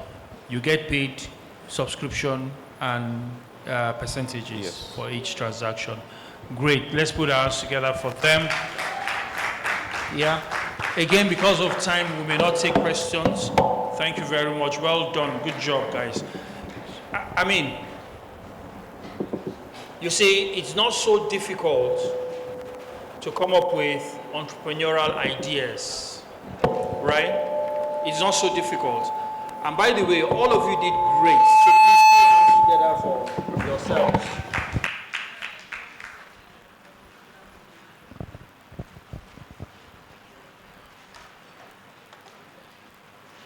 All of you actually did very well. And I do hope that all of you in your little groups made contributions, because the whole essence of this is to expose you to the life of an entrepreneur. So you start thinking like one. You start acting and behaving like one. And who knows, you will soon become one, a very successful one, such that we will also share your picture. Maybe not me, maybe someone else will share your picture on the screen like I have done. But one thing that came out of this conversation is the fact that as you build your entrepreneurial venture, you need to think about the legal frameworks, the policies in the country that can stop you or become a limitation. Someone talked about generating electricity and distributing them or selling electricity. While that is a great idea, it is only recently that the federal government of Nigeria and the Senate, I think they made a law that now makes it possible for states to generate electricity. Prior to these dates, that never happened. So no matter how innovative you are in that space, there are certain limitations. So as you think about building your business, think about the laws of the land that either support such businesses or limit the growth of such businesses, and also think about how to navigate around those laws, okay? So I think that overall you've done very well. As you go on this journey of entrepreneurship, final thoughts from me. I like this quote from Denzel Washington: "Do not confuse movement with progress." So as you go on this journey of becoming successful entrepreneurs, and you begin to make movements, right? Don't confuse that movement with progress. You can be going round in circles and think you are making progress. Progress is forward and upward. It is not in circles. Remember the story of the entrepreneur I told you about? He spent over 5 years, but couldn't move the business to the next level. But within 24 months, because he connected with the right people, the business blossomed. So for those 5 years, he recorded movements. In 2 years, he made progress. So as you go on this journey, be mindful that there is movement and there's progress. So check yourself and ask yourself the question: am I moving around or am I making progress? Thank you very much. I will hand over the mic now to Dr. Ajibade. Can we jam our hands together for Mr. Michael Ajayi? I'm sure you can do better. I'm sure you can do better. Keep it coming, keep it coming, keep it coming. Thank you so much, Mr. Michael. How many of you have been enlightened from the presentation today? Wow, wow. Can we jam our hands together for God now? For God. So what this must have revealed to you is this, and there's a question I have anyways. I want to share a thought that I want Mr. Michael to listen to. Now for this, watch, for these ideas that all the teams have been able to generate, are we together? There's a lot of distraction. For these ideas, don't worry, the food will go around, everybody will get, and those that are distributing as well, please don't distract the audience. Everybody will get a plate of meal. Now for the ideas, watch, are we together? For the ideas that have been generated, how many of you would be interested in seeing this through beyond just an idea? Beyond just an idea. Now this is fantastic. Guess what? Let me share an experience with you. Last semester in my class, I gave my students an assignment, which is just this. The questions, Mr. Michael projected. So their task was to look for a problem, but then it was domiciled in Babcock University. To look for a problem in Babcock University, identify a problem in Babcock University, come up with an innovation or an innovative solution to that problem. Right? So they were shared in teams as well, team of 5 to 6. Come up with an innovation to solve the problem. In fact, they were made to do a business model, and they had finances, so they did research. It was an assignment for about a month or so. So they did serious research for that purpose. And during the presentation of this assignment, very wonderful ideas, just like what we had now. Very wonderful ideas. But guess what?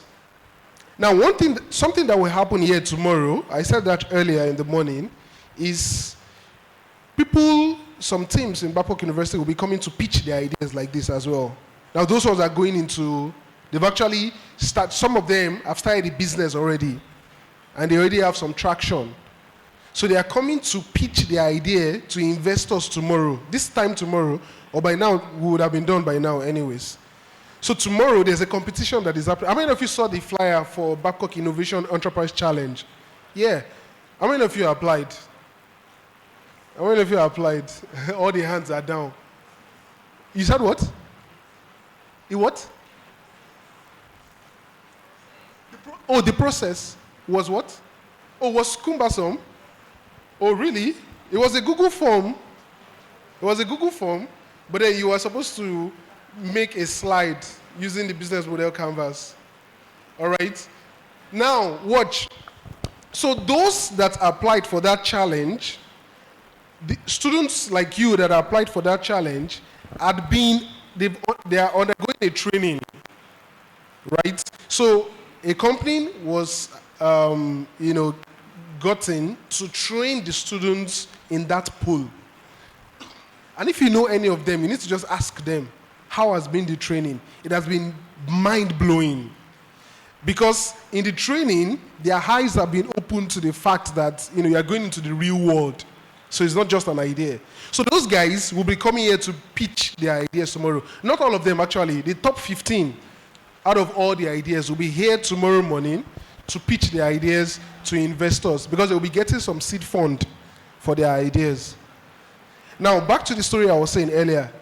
Do you know, my students that presented fantastic ideas in class as an assignment, when the call for the challenge, the Babcock Innovation Challenge was on, I asked them, you guys, presented fantastic idea. Have you applied for the challenge? Guess what? Majority of, in fact, all of them, none of them was interested in taking the idea from an assignment in class to a real-life solution.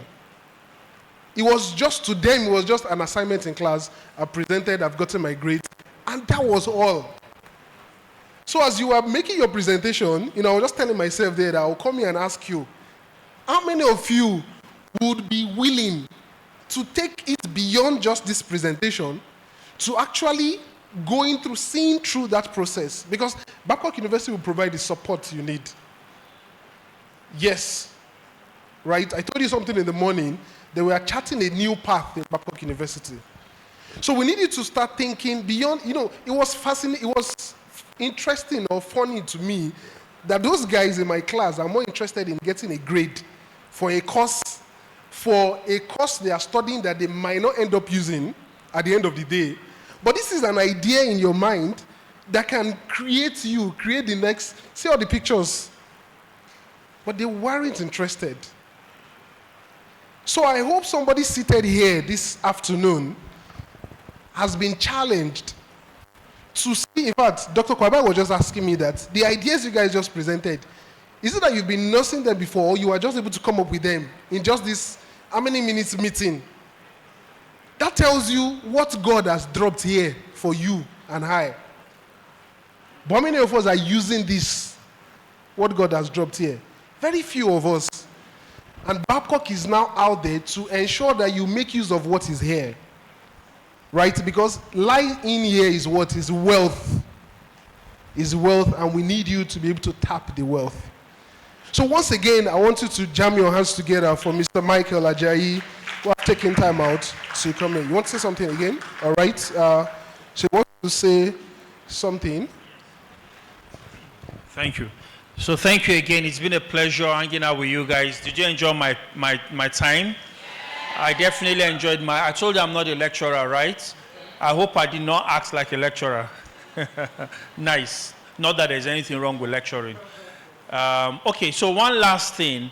During the course of my presentation earlier on, I mentioned Enactors, right? And I mentioned that it's one of the 2 models that help with experiential learning. Now, what you just did here, the task of creating an idea in such a short period of time and then making a pitch about it is really what we do in Enactors. The difference is that you now have more time to put that idea to test.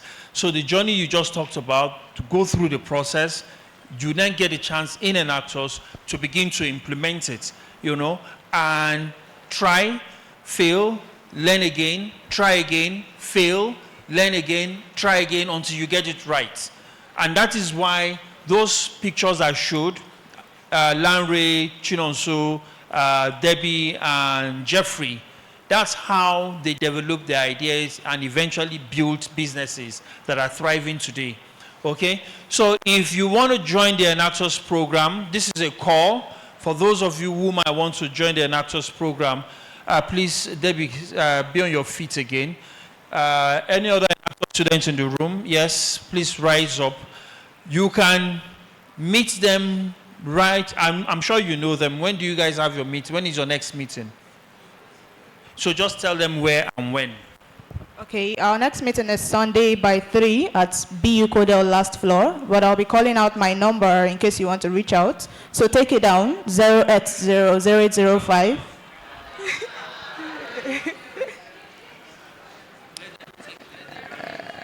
Okay, get your materials ready.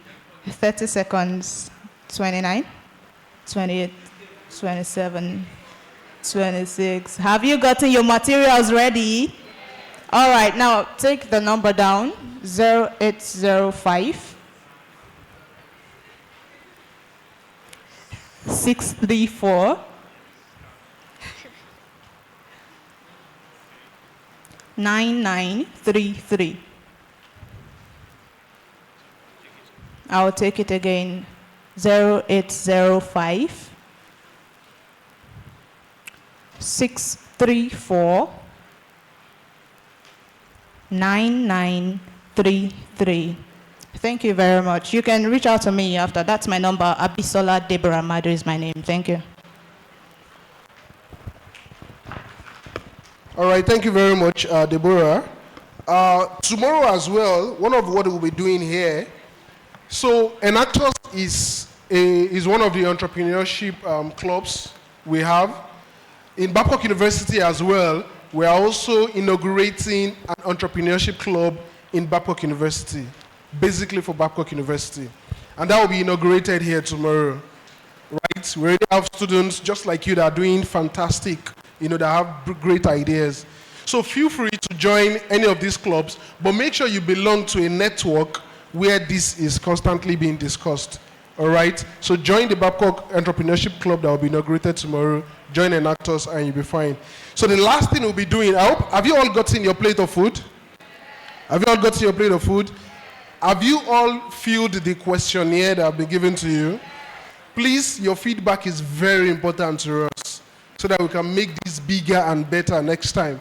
So fill those questionnaires that have been given to you. I'm going to be inviting upstage the Senior Vice President Academics, Babcock University, Professor Philemon Amanze. He was here this morning. Earlier, before we came here, all of us were with the Vice Chancellor in his office, and the Enactors country director gave the Vice Chancellor some gifts from Enactors, and the Vice Chancellor promised him that that gesture will be reciprocated, right? So the Senior Vice President Academics would come and make a presentation to the country director in person of Mr. Michael Ajayi of just a token from Babcock University. So let's make welcome Professor Amanze to the stage. Please clap, clap, clap, clap, clap as Prof makes his way to the stage. I understand you are very hungry and you are tired, but I promise you are leaving here in less than 5 minutes. After this presentation, we do the closing prayer, then we are meeting. Oh, so tomorrow morning, watch.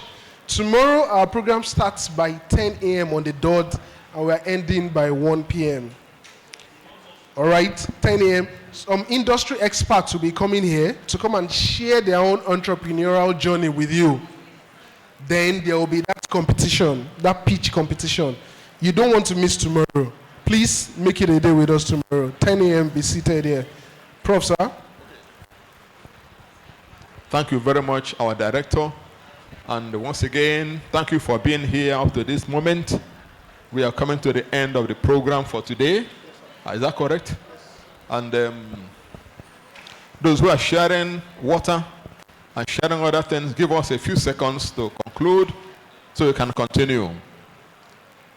How many of us this morning, we are here this morning and also now, are happy with the presentation of our brother, Mr.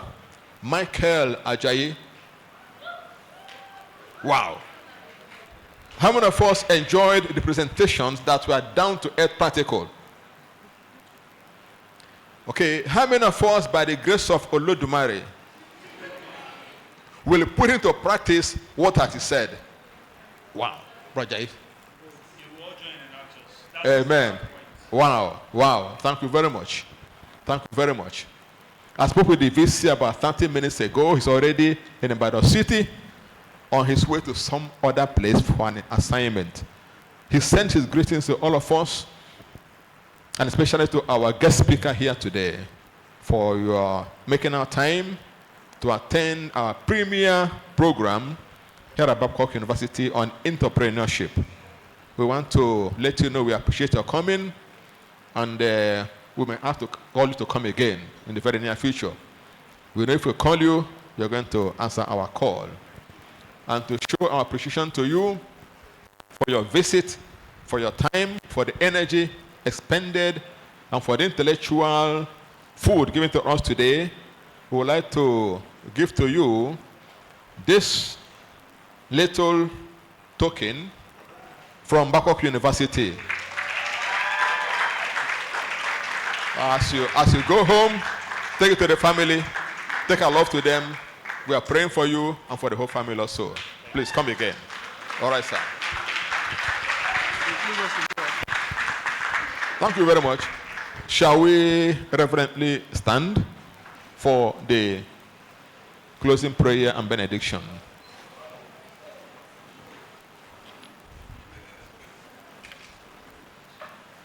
Shall we pray? Dear Father in heaven, we thank you for answering our prayers today. When we came here in the morning, we called upon you to be with us and to lead us. And from all indications, you answered our prayers. May honor and glory be yours now and forevermore. We have come here today. We have seen. We have conquered. We have been impacted positively as young entrepreneurs. Lord, we pray this afternoon that all we have learned, you will give us the strength, intellectually and physically, to put into practice. So that in the very next few years from now, we can say, by your grace, these great entrepreneurs had their vision made real in this premier meeting. I commit to you all the young men and all the young ladies in this hall today who want to do great things for you. Father, they need your guidance. They need your protection. They need your direction. They need your provision. And they call upon you. Father, answer them. As you answer them, may they have the wherewithal to come back to you, since you are the owner of heaven and earth. Return to you both their tithes and their offering, because that is a sure way for continual support, continual abundance, and continual blessing. As we close this afternoon, we are going back to our classes and dormitories to get ready for tomorrow's activity. At the appointed time, dear Lord, bring us back here for what has been planned for Thursday. As we go now, may your blessings go with us. We pray in Jesus' name. Amen. Thank you so much, sir.